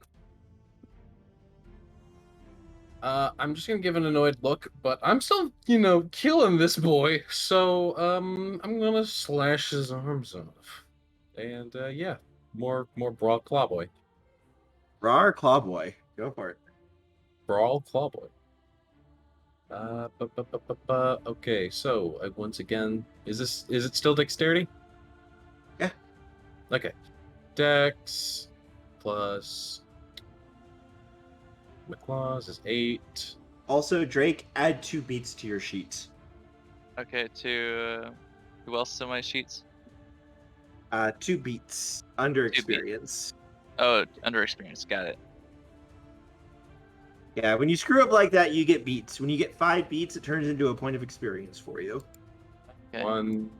I got 2 explosions there. God damn. Again. 3, 4, 5. 3. I'll spend another point of willpower. I'm burning through them pretty fast, but at the same time, god damn it. 3, 4, 5, 6, 7, 8.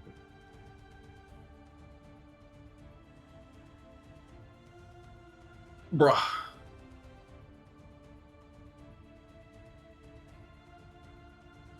Well, shit. Okay. You are able to actually hit him, though. With a 3? Yes.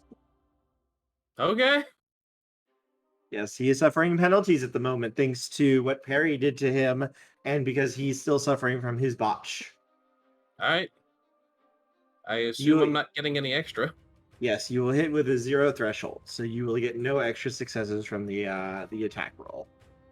Cool. That's still a 10d10 plus 3 aggravated. And I'm pretty sure that 10d10 is factoring strength. So 13. Wait, what does it say about the 3? Is it say dice or does it say levels? It just says plus 3. Okay, so 3 dice. 1, 2, 3, 4, 5, 6, 7, 8, 9, 10, 11, 12, 13. Yay!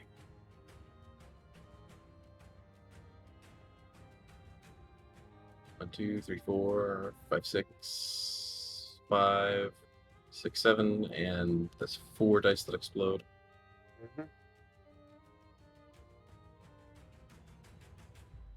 Damn.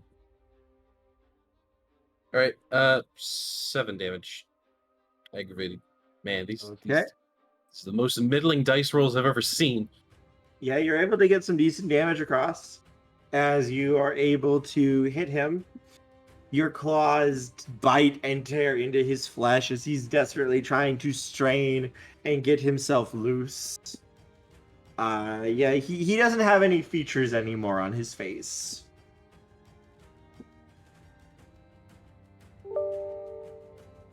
Michael, it is your turn. I will allow you to treat him as unaware because of his botch. Yay, I can be useful. There to be useful. So, claws again. Yes.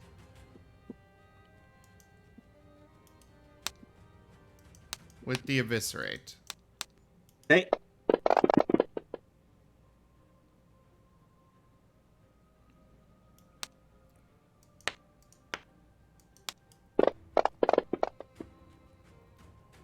Well, that didn't turn out well.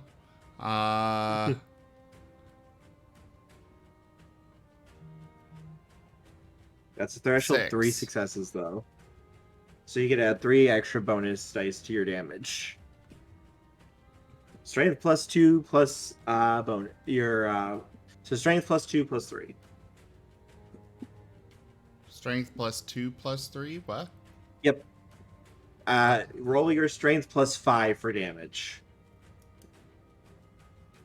Where does that come from? Your strength is for biting or for clawing it. Then you get plus 2 for your claws, and then plus 3 since you rolled 3 higher than its defense.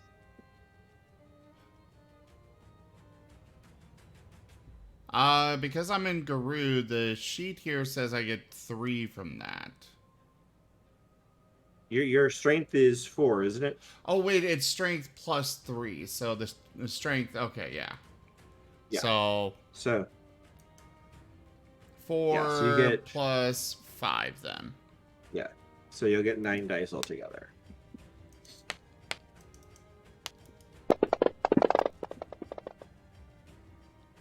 And these still explode? Correct. And if you wish to spend a point of willpower, you can. No, I'll be satisfied with what I get.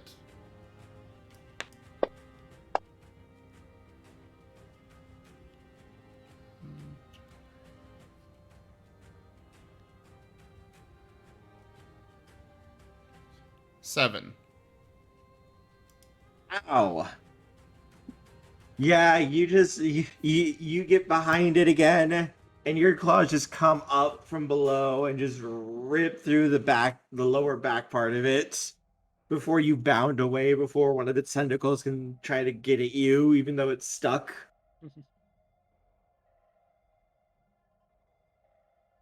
Nevin, it is your turn.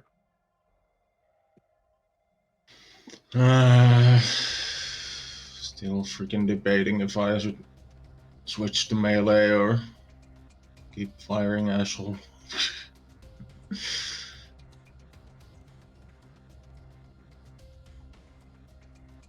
I mean, I didn't do much with an iron bullet. How about with a silver one?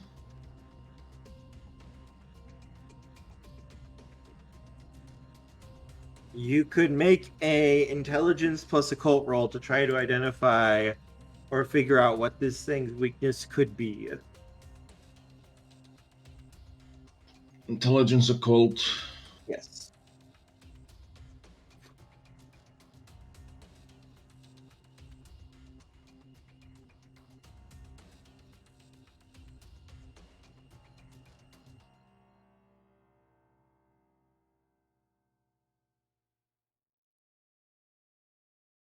That's 3 successes.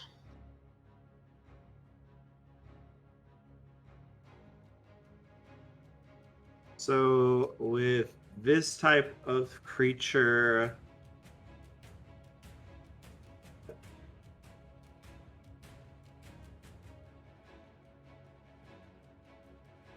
you're going to need normal conventional weaponry is not going to be very effective against it. You're going to need something with supernatural oomph to harm it through its resistance. It can shrug off most conventional types of weapons or attacks. It is a spirit, though. It could be bound if one knew how to do that. But otherwise, you would need something with supernatural oomph to actually hurt it. Your claws or fangs would qualify. Magic could do it. Or another spirit could actually hurt it as well.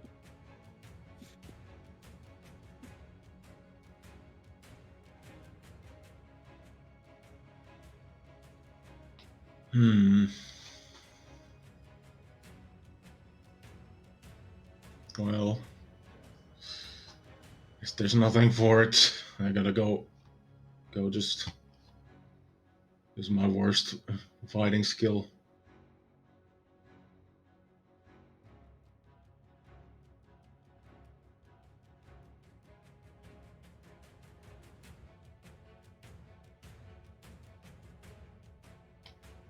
Oh, guess I'll throw my rifle away and just engage in melee and try to switch into my let's see. Your guru form?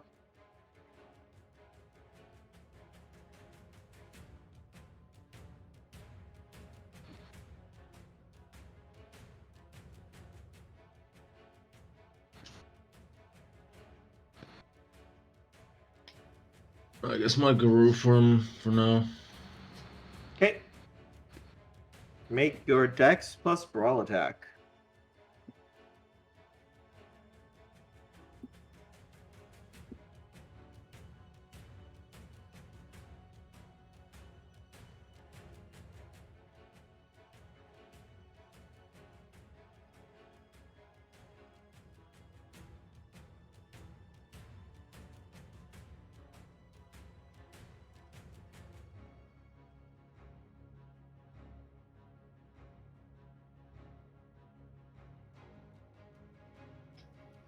Do I get the? Can I use my surprise attack as well? Do you have that? Yeah, I have the same ability as Michael has. Then Eviscerate. yes, you may use Eviscerate here while he is stuck. So you can have those 8s be 8 again, so you can reroll those as well.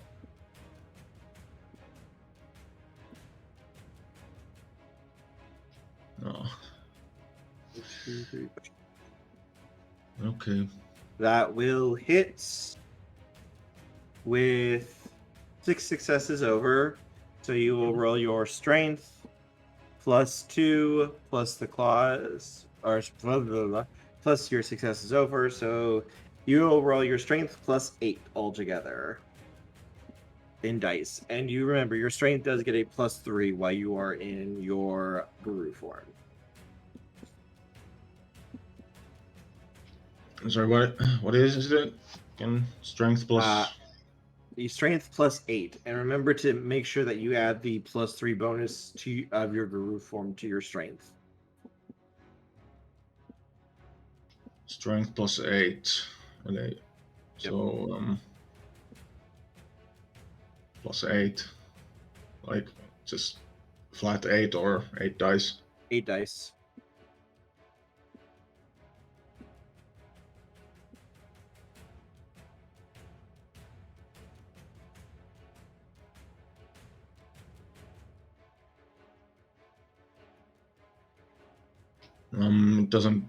It doesn't go above 5 though. Strength though, does it? What's your normal strength? I didn't mean to roll that. Whatever. You're good. What's your normal strength? My normal strength is 4. Yeah, you'll have 7. You'll have 7 for your strength. You can break the bounds of human potential because you are not human. You are a 9-foot tall snarling death beast. Okay, so that's 9 more.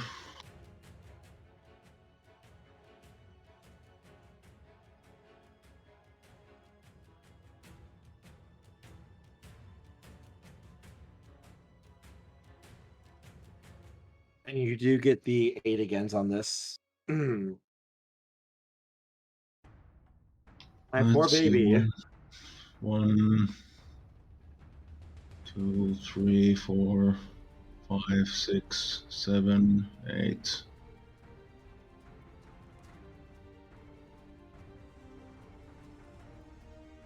You get 9 dice to reroll. 9? Yes. Oh, wait. There you Yeah. go. 1, 2, 3. You have 3 more dice to reroll. Again.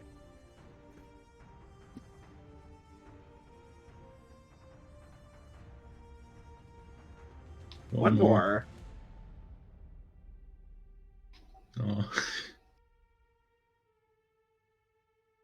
Go, go, go, go, go, go, go, go. Ow. My poor baby. Ow. My poor baby. I imagine Nevin just does like this flourish and kind of a like spin in the air and jumps behind the thing and just ravages it with the claws.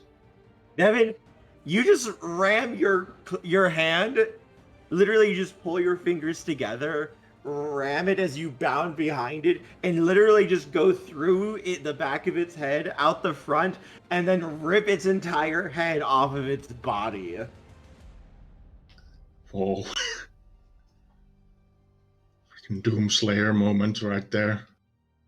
Pretty freaking much.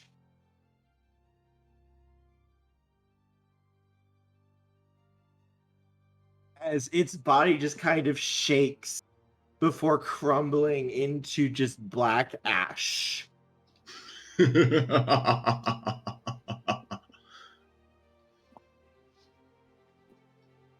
do that in character? No, network error. Hold on, I need to. Do you do that really sinister fucking laugh in character? I am become Not really, death, but destroyer of worlds! Larsang Sangata believes someone has gone mad with power. yeah, Nevin kind of just roars with like immense amount of rage and frustration just spend up.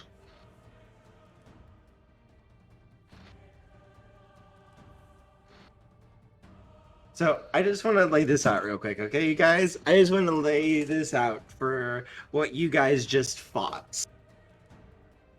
Okay, to give you the level of how lucky you guys were here against this thing. This thing had 50 health levels, the ability to regenerate half of its health on each of its turns, even aggravated damage. It is able to attack everyone with its attacks. And it has 12 dice for its attack roll. It has the ability to go after you mentally and do damage to your willpower. And if your willpower goes to 0, you go catatonic until you restore at least 1 point of willpower. If it got another turn, that was what it was going to use if Perry hadn't drained it. It also had a defense ability that could make you attack the person that you cared most about. If you would hit it. It saves that for its emergency oh shit button if it's about to take a lot of damage from an attack. Like it would have used against Nevin's attack to make him kill one of his allies. But Perry stopped that. Because Perry's ability specifically says it's treated as though it spent it. So it can't use the ability. So it could not make Nevin deal 21 points of damage to one of his allies. You're welcome. Wow. Yeah. Perry MVP. Like, if this thing got another turn, it was gonna open up with basically fucking you all up the ass with its tentacles and doing horrible things to you by just batting you around. And it had a high damage. It probably could have put you guys into danger levels if it hits. Then it was going to go after your mines. And hey, Barney, how much will do you actually have left now? How many do I have left? Uh-huh. 1, 2, 5. So if it dealt 5 damage, you would go down, Barney. Oh, Mm-hmm. that's no good. It's a good thing I have high composure. That would have been a resolve roll. Resolve plus this would have been a resolve plus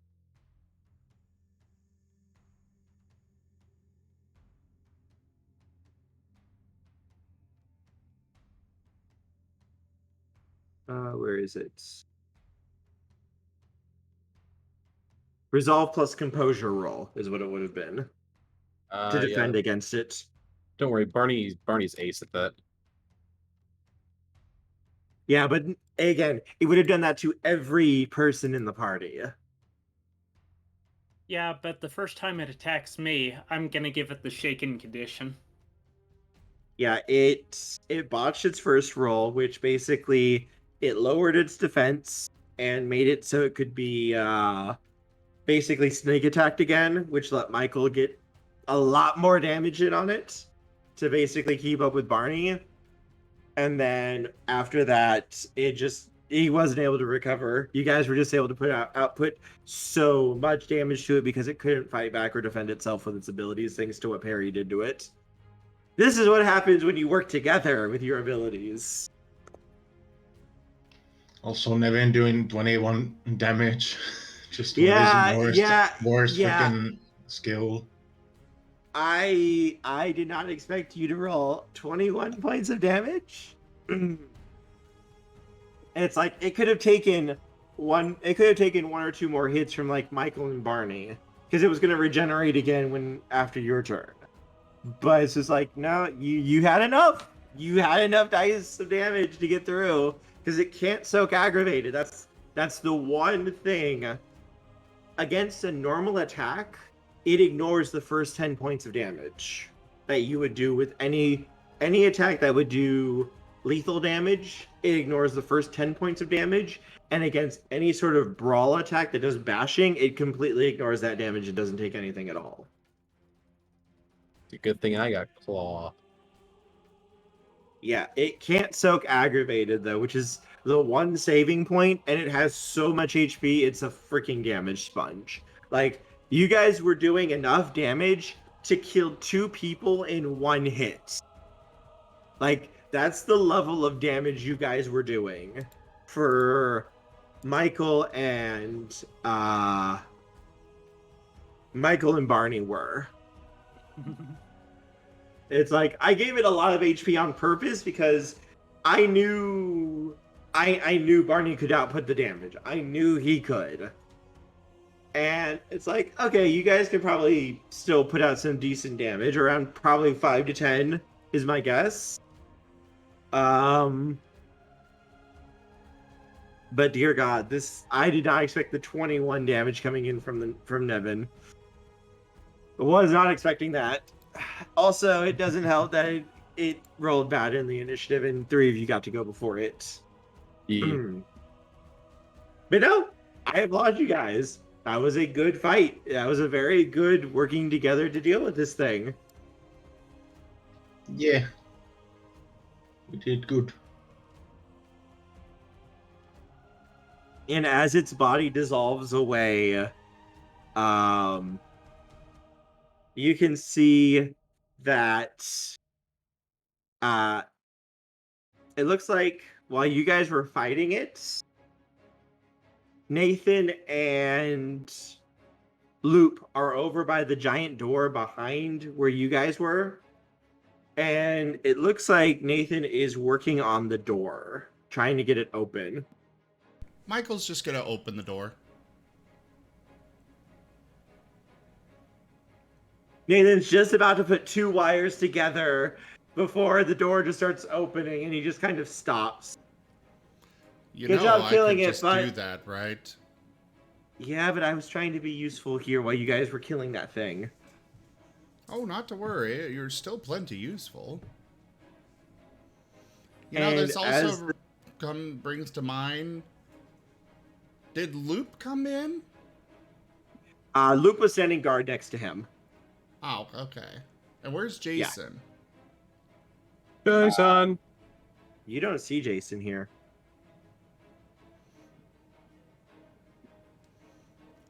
Okay. So now that that is dealt with, Loop, what are you doing here? You needed help.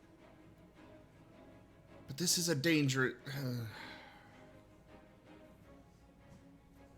I appreciate you help, trying to and help. I brought help.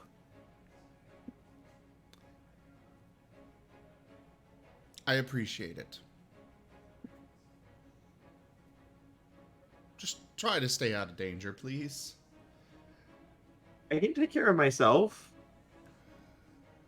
I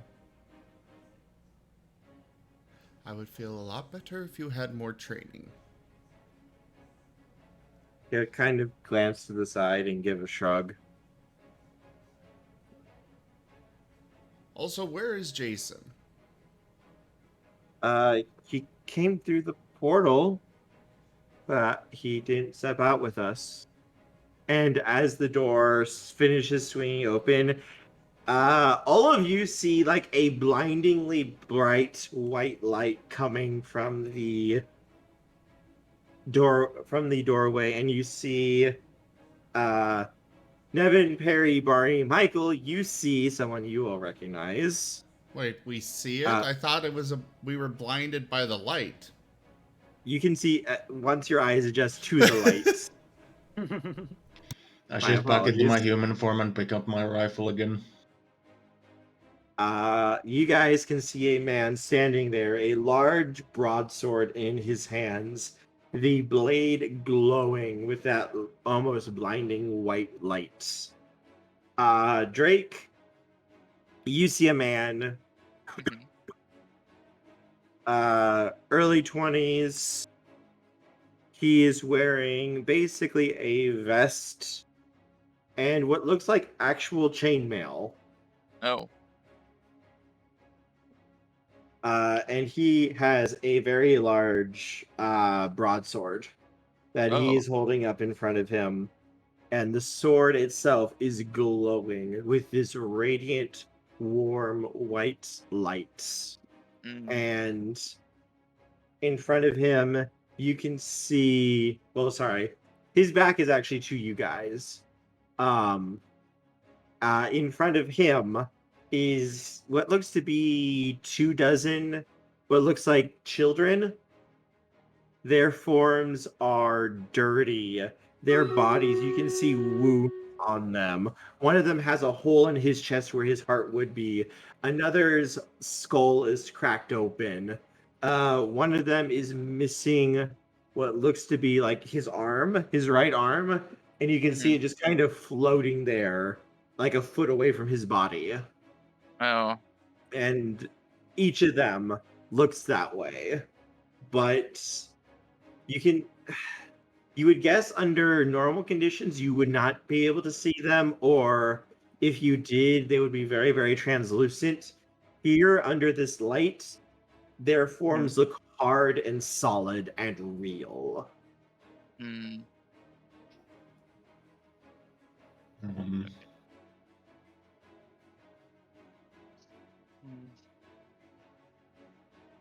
I just go. I just kind of I'm like right now just kind of staring with a little bit with disbelief about what I'm seeing right now. Just seeing like these like, for one thing, like I'm more shocked about the 24 children behind this person. Then they're all just look like kind of like they're pretty much dead and living at the same time. Yeah. This guy has his sword pointed towards the kids. So Yeah. he's more in a guard stance than anything. He's not actually like attacking. His sword is just up in front of him in a guard position. Okay. Oh, it's you. I trust you were able to take care of the creature. Looks That down we at were, ashes. but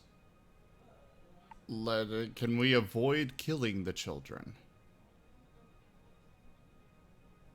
I was more just saying here, when I came through, my sword began to glow and I ended up here.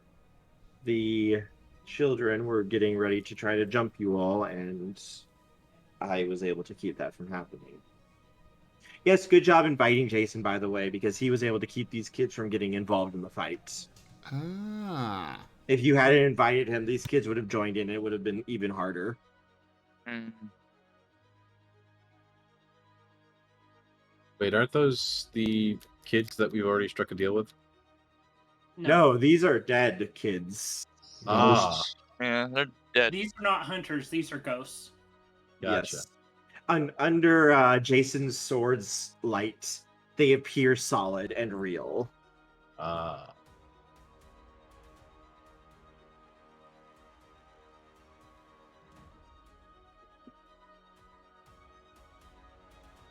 Nathan kind of eyes them.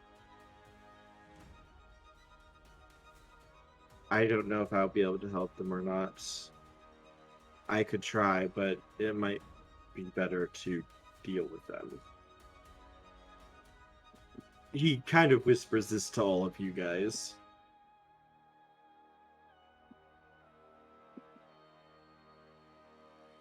You said you might be able to? It would be difficult. Most of them look close to being shadow eaten. But it doesn't look like any of them are so far gone yet. All right, that's good enough for me.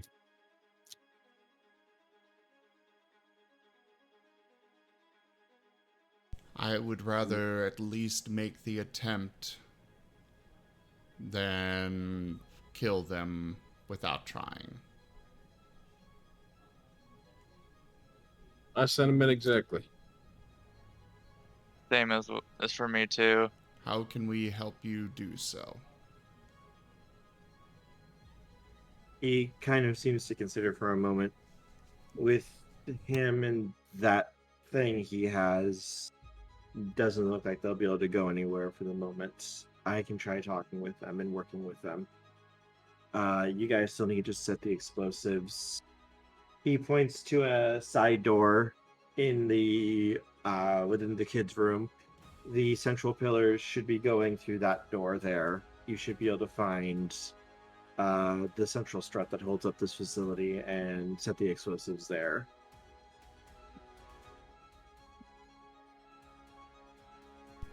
Loop, I'd like you to please stay here with them. Be ready to... Can you bring up a portal here? Yeah, I can do that. I'm gonna need you to help get these kids out of here when things happen. When the explosives are set and such. We can work with the kids. We can try to convince them. Good on ya. And Michael's gonna give Loop a little ruffle of his ears. He will nod. By the way, we should probably explain all these characters to, Octo. This is true. Yeah. You can explain in character. Well, I mean, out of character as well, like what they are. Yeah, we can explain later, but at least physical descriptions and such.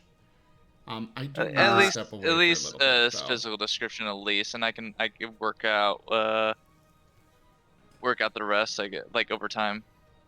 I need to step Yeah, away for a little bit, though. Nathan's appearance changes from time to time. His hair color can change. His eye color can change. It shifts from time to time. Usually he's pretty stable. Right now he has brown hair, blue eyes. Whereas right now he's just in that work uniform at the moment. He is a Geist, aka a Sin Eater. He is a human who was psychic when he was alive. And when he nearly died, he made a deal with a spirit known as a Geist. A spirit that is so old, it used to be a living person, but it's been dead for so long, it has had to basically become part of the concept of death to stay around. Each demon. Each Geist binds to a different type of death in order to remain around. Like one Geist that appears like a bullet-ridden corpse makes basically a contract with like shooting violent deaths. Another one might look like a desiccated corpse, and it basically died to famine. Usually they choose the form of whatever they died to when they were alive. And they want to do things in the living world. They have goals. Desiccated And corpse? What, like the tar man from the Return of the Living Dead? What? think of it like someone who basically is like literal skin spread over bones. Like the skin is they're so skinny you can see their entire skeleton pushing through their skin. Okay, so basically those things from Dark Souls. There's multiple different kinds of Geists. No Geist is identical to one, even if they have the same sort of concept that they've bound to. And they make a deal with the potential Sin Eater. They will bind to the Sin Eater and keep their soul inside of their body and heal them in exchange for the Sin Eater doing things for them and helping them out. They have no control over the Sin Eater. They have no control over the what they do. They cannot control their body. They cannot force them to do anything. They can just talk with them. That's it. They can influence them. Yes, they can try to get you to do what they want you to do, but they can't force you to do it. And if you agree to it, the Geist binds to you and basically will speak up to you. Most Sin Eaters take the dead very seriously, and they usually work as psychopomps to help ghosts move on. They are very good at that, is helping ghosts move on and to let go, or to deal with ghosts, that kind of thing. That's what they do. That's usually what they consider their job to be. If a Sin Eater dies, then someone else will die in their place, and they will come back to life. So when he was saying it's like, yeah, just leave me and set the explosives and get out, he literally means it's like, yeah, I'll die, but I'll come back. It's not good for a Sin Eater to die multiple times because them and their guys can lose their connection and then bad things happen. But one time every like couple of like decades or years, not that usually the big a deal. Psychopomps, Guide of Souls. Yep. They are guides and helpers for the dead. Nathan specializes in dealing with children. He is a teacher at the school here in Empty Springs, Colorado. And he tends to work with children's spirits the most. He does work with everybody, but children are his specialty. A magnanimous dispensation. Tokeme tipped $110. Now, darling, you get to see me as I show up fashionably late for this dear encounter, darling.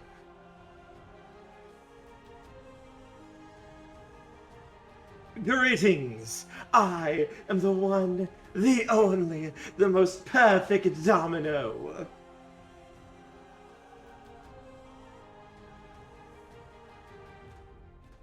Oh my, it appears I have an audience. So delightful to see you all. I am so glad that you wish to see me.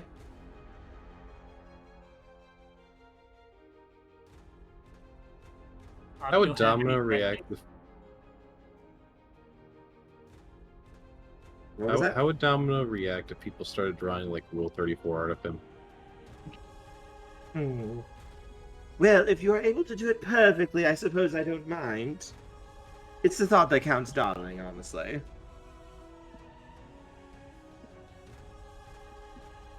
After all, I am absolutely perfect. It is only right that everyone would want to see my perfection. Domino here is a fair folk. He is a very powerful fair folk, one of the lords of Arcadia. They like to kidnap people and transform them into things and creatures and other stuff that strikes their fancy.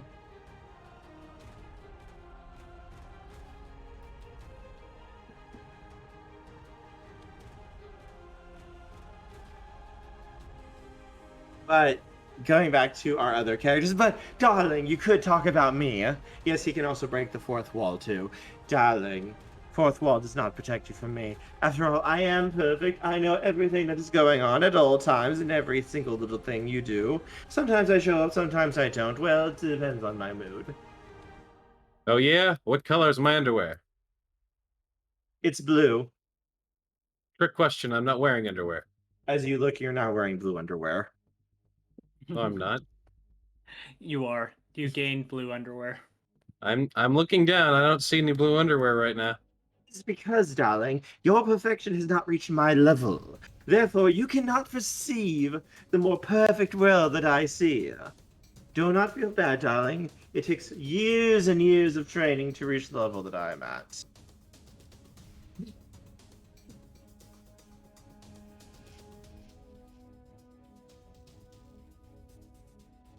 Squint. Nevin just groans. But worry not, darlings. I shall escort you from this place when your quest is done. So what do our characters see when Domino is just breaking fourth wall? He's just talking to thin air. Yes, okay, another one of his normal episodes, gotcha. Yeah, no, I mean, it's not out of character for him. This is Domino we're talking about. I know. You missed me so much. You haven't seen me since last week, darlings. It's okay. I am here now. Worry not, you may bask in my perfection. I didn't think we saw him last week. Yeah, I don't think we did. I showed up out of character, darlings.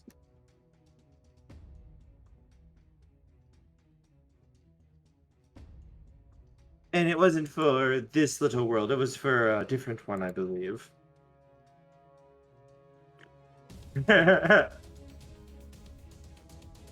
Michael, you said that you had to put blame on this explosion on somebody else. I had to step away for a second. Are you Was gonna this put the, are you gonna put the blame on Domino? No. Was this part of our Black Flag op? You guys were talking about doing that, yes. Black flag? Don't you mean false flag? False flag. Whatever. Was this part of that? I don't think this was part of that. It could be. You guys hadn't really decided when you went in. How would we make it false flag? Because this is a Pentex place, right? Yes. We can't really false flag. Well, I guess if we can convince Pentex to fire the first shot. You could ask Domino to plant the evidence. Domino. Yes, darling. You already know what's going on. I know you. You already know what's going on. I don't need to say it. Of course, darling. But what is it that you would require? What of me, though? Which side? Who shall we blame? Shall we blame the vampire or the changeling? go with the vampires. I don't like the vampires. The vampires. Interesting. I must go with a most perfect theatrical scene. Also, don't the Yes. vampires have, like, the most political pull, quite honestly? Yes, they do, usually. So, Pentex yeah, has quite a bit as well, but I mean, the vampires are like political schemers par excellence. Yes, but no one here, besides the storyteller and Domino, know any of the players of the vampires. Correct. This could come up back and bite you in the ass later. what are you talking about? Don't worry about it. Is there a vampire campaign now? No. But the vampires, you guys did go to one of the locations of the remember the big hotel, the big ritzy hotel? Yeah. That was a vampire holding. You guys did visit. We walked right through it, so somebody would have saw us. And That'll if come not, back if we the, blame them. don't worry though. I'm sure How you'll will be that come back? fine. It's like, yeah, we If- visited the vampires, and yeah, apparently the vampires did this completely separate, unrelated thing to these guys who just visited once. No, because it's Suspects. they have their ways. They have Auspex? their Auspex is their way of telling who is who, and it gives them hypersenses.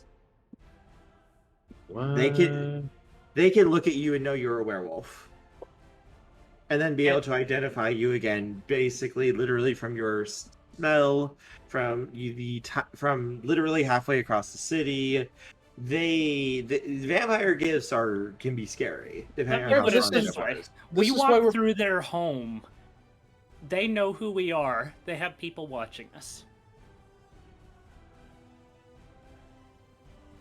So, like, right now, everything we do, the vampires will know. So if we blame the vampires to get Pentex on them, the vampires will know.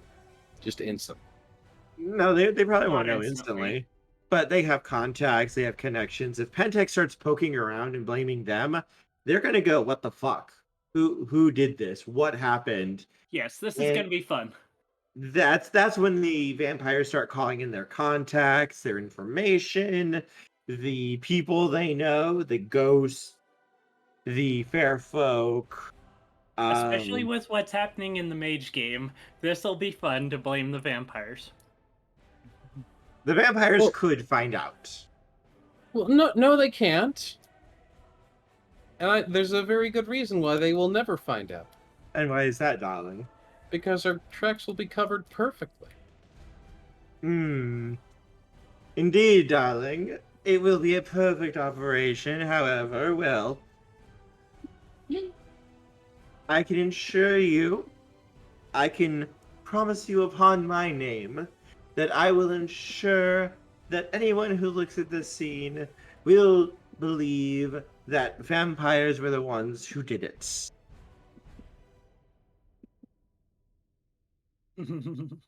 And that no werewolves were involved. Ever at any Right. point. That werewolves were not involved. There will be no evidence that any werewolves were involved at all, anywhere at any time.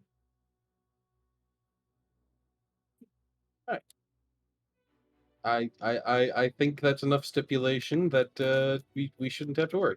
He will hold out his hand to shake it with you. Oh, fuck. All I require in exchange is a favor in the future. One favor. And I will not require you to go against your friends or harm anyone that you care about in any way. Don't I already owe you a favor? No, that was freely given. Ah, right. Yeah, no, you're right. Do we have a deal, darling? Alright, since this is for saving humanity and shit, yeah. As you shake his hand, you can feel a thrum of power go through that. And you can feel something like tighten around your heart. Oh, I don't like that. The deal is struck, contract made, and now, darlings, I work. I shall go about a beautiful construction for you, darlings. Now I must bid you adieu. I have work to do, darlings. Ta-ta! And as he claps his hands twice, all of you vanish and appear back in Michael's home. The three people who do not are Nathan, Michael, and the ghost children. Oh my god, the entire ghost children counted as a person. Yes. By the way, I just want to warn you, Moriarty, Yeah. for the future, you agreed to Yeah. that deal, but there was one thing you did not agree to. What was that? If Domino gets summoned by the vampires and offered a deal, he can tell them that you guys were the ones who did it. You made no agreement that he wouldn't tell them. Protection. He simply said that there will be no evidence or clue that any werewolves were involved in this scene at any time. But he can tell them who did it. You never made him say he wouldn't tell anyone. Because I don't expect Domino to tell anyone. That's your first mistake with the fair folk. He has a soul, so he's less likely to fuck you over. But he's a fair folk. If he gets a good enough deal, he'll fuck you over. What can they offer him? Salt shakers? Not getting hit by iron. Or, the country of Prague. The entire country of Prague. Yes.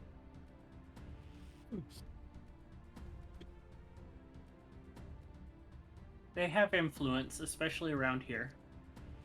So, one of the things I want to joke about, have you ever seen the Supernatural episode where they were doing the auction? There was one time Hell bet the moon. Oh. Oh. Yes. Okay. Hell owns the moon. I don't know. I don't think that's Explain how some things in Doom.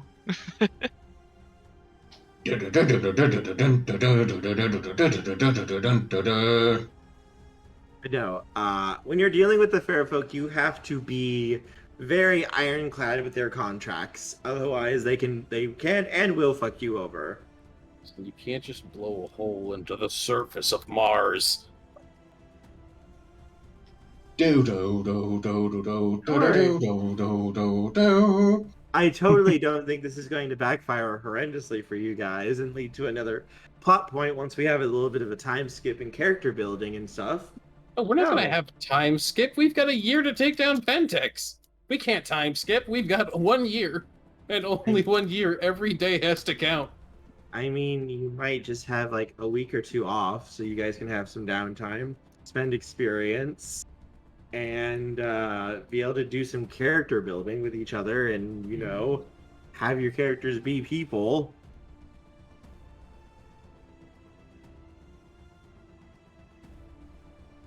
We're not people, we're werewolves. You don't have to go rushing off. We don't have to go rushing off doing fighting and killing things every single day. You guys can have days where you guys can just be people. How are we living your supposed to normal- kill Pentex then? Carefully. Alright, I mean, so darling. I'm back. darling. You have a plan. Sorry. Welcome back. I'm back, and first off, Toshimi, thank you so much for that donation. The donation Thank goal you. has been completed. Oh yes, we already did it. I was listening. Secondly, where is Michael? He is not here at the moment. Yeah, Can we all go back? that's why But I'm we all wanting to went back know to- where I am. Oh, sorry. Michael is there. Wow. Jason, Nathan, and the ghost children are not there. Where is Loop with us then? Loop is with you, yes. Let's see. And all of you guys are back in your house, Michael.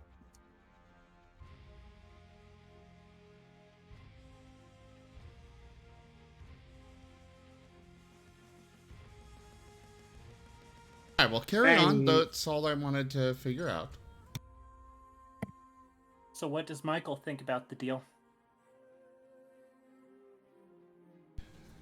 Good, you know, that's a good point. I'm glad you brought that up, Toshime. Michael is going to smack Barney upside the back of his head. Barney just kind of glances back at him as though he's just been poked. You're an idiot.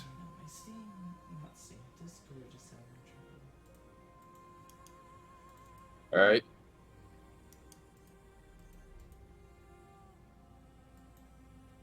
That is all. I'm gonna have to make some preparations before whatever next adventure you guys come up with.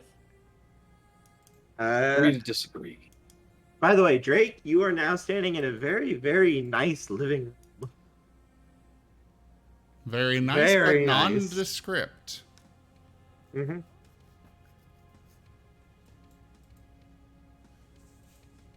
You can see Nevin, Perry, Barney, and Michael there, as well as this 9 or 7 foot tall guru with a pair of curling horns coming out of his head, who is currently sitting on the couch playing with a Switch now.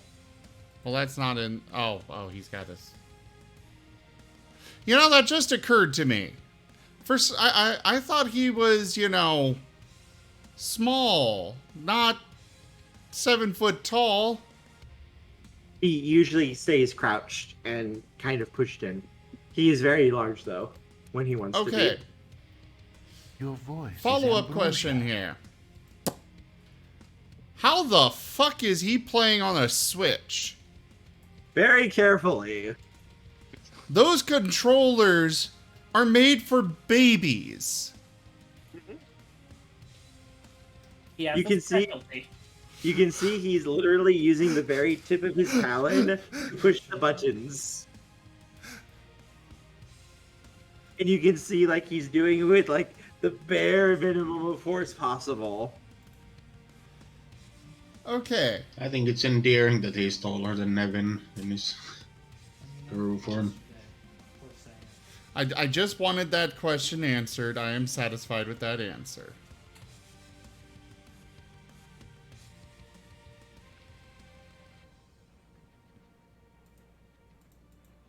Kind of looks up, waves a hand towards Drake. Hi, I'm Luke. Nice to meet you. I go, hi, people call me Drake. I have no clue where I'm at. I just showed up here all of a sudden when we were fighting. Yes, I believe some introductions are probably in order. Hello, I am Michael.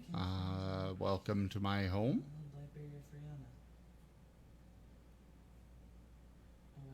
Did they take you from your pack, or what happened? I think they pretty much took me from my pack. I don't know where I'm at right now, so I don't know where they're at right now. Well, right now you are in Empty Springs, Colorado. Okay. We can try and get you back to your pack.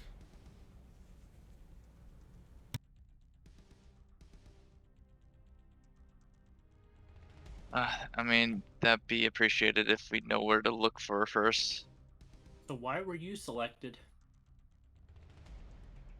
I have no clue. I was just out in the forest hunting. And next thing you know, I'm being chased by choppers and that one person that we just fought. Oh, he's dead now, so... Yeah. Unfortunately, because he's dead now, I can't get answers. Michael, you know that this was a Pentex operation, though, and this is what it sounds like. You might be able to get information from their servers and such. I may have, he actually downloaded as much info as he could, so he would have that info, potentially. Yes. I You could might be review able to the look info you got. into these, look into it and see if we can figure out where they took you from. You don't know where you were before? Out of character. Would my character know where he was before? Yes. Okay. I go. I mean, a little fuzzy. I think I was in Washington, like near the Seattle, Washington area. Around there. All right, we can get you back there.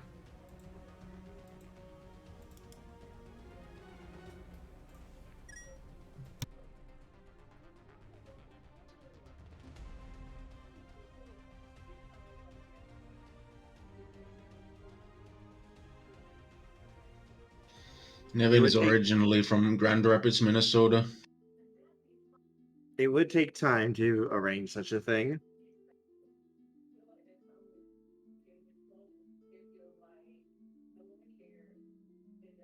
But yes, you could see about.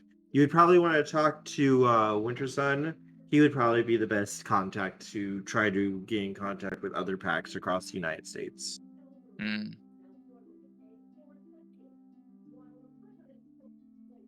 All right. I'll see what I can do. Right now, I just trying to process everything that happened right now.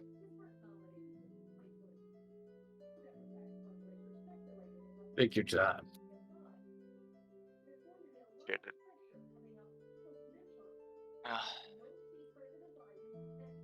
Well, might as well get used to my new location for now until we can start find a way to where we can get to where my pack is like least located, where last time I know. Where are you from? He just answered that. Oh, I'm completely blanked mentally. Oh. Washington. But yeah, in Washington. Yeah. We're in Colorado. That's quite the hike. Yeah, I know.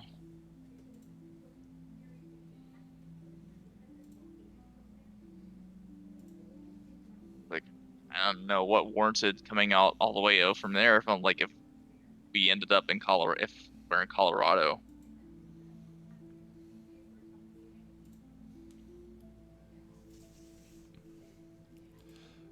Well, let me go ahead and look into the data that I recovered, see what I can find out.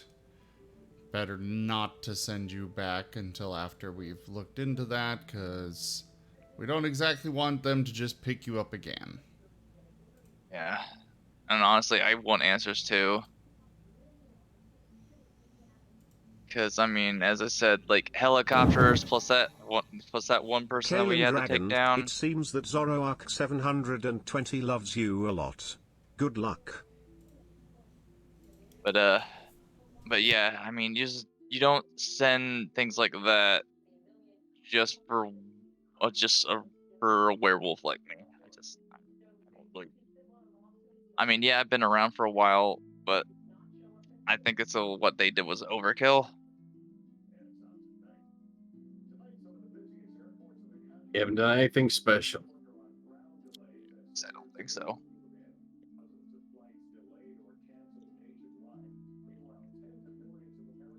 What kind of house are you from? From the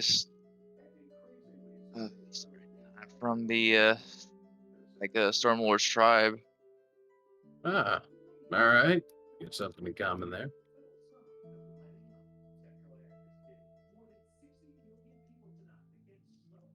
What was the last thing you remember doing?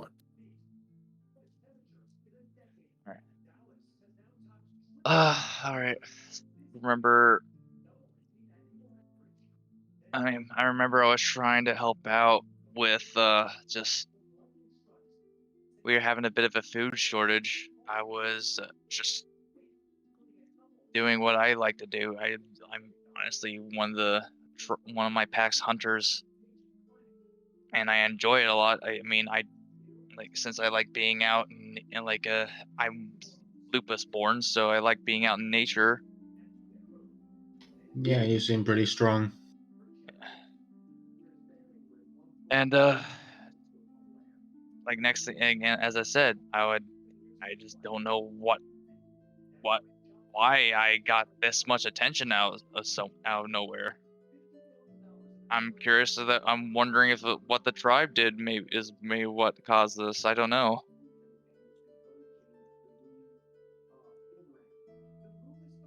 That is something that you will have to discover next week, as I think this is a good endpoint for our session this week. And hopefully Stylus and group got out there fine. Oh, you'll be seeing them again. I have plans for them. No, I mean because Domino's helping. They should be okay.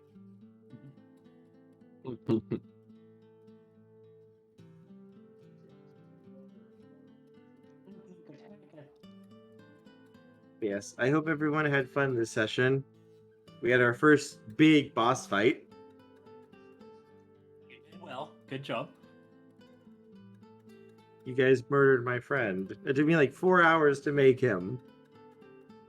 And we trivialized him. Next time, Oh, take God. 5. Next time I'm not going to botch, hopefully.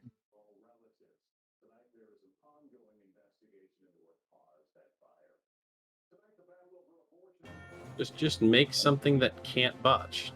And I hopefully do more than just accidentally hit a party member.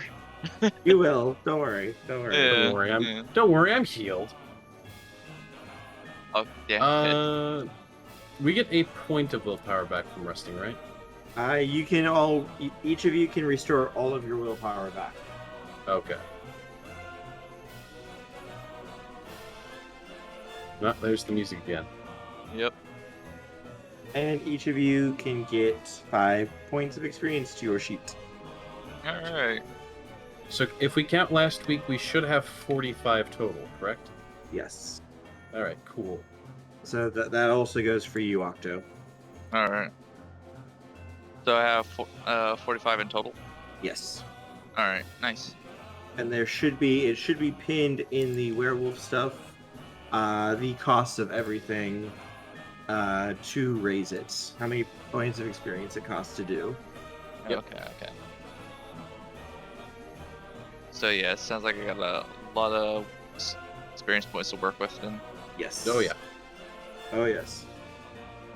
It's a lot. That you got a beat today for botching. He got 2 beats for botching. Yes, when you get 5 beats, you will get a point of experience for free. Okay. Get 1 more beat and you're on par with the rest of the party. Because we've all collectively gotten 3 beats, I believe. You guys have done stuff. Don't worry, I'm sure this deal you made will not cause things to explode. Also, hello. If it does cause things to explode, I want like 5 beats from it. Maybe 10. Alright, Zim, All shall right, we, everyone. Thank you for joining us for House of the Deathsinger, World of Darkness, Werewolf Edition. Check out our website, zgfgaming.com. We've got links for our Discord, Telegram, Twitter, Patreon, and more there on the website, as well as down in the description below through our link tree. Thank you to my patrons, donators, and subscribers. It is because of your support that I'm able to continue bringing these streams to you all. I cannot do this without your guys' help and support, so thank you. Consider becoming a patron over at patreon.com/zgfgaming. It is one of the best ways to support the channel, though you can also do so by simply sharing the streams around. But for now, we'll be back in just a few moments, and I bid you all the most fundest adieu. Duke. Bye bye. Bye-bye. Bye, everyone.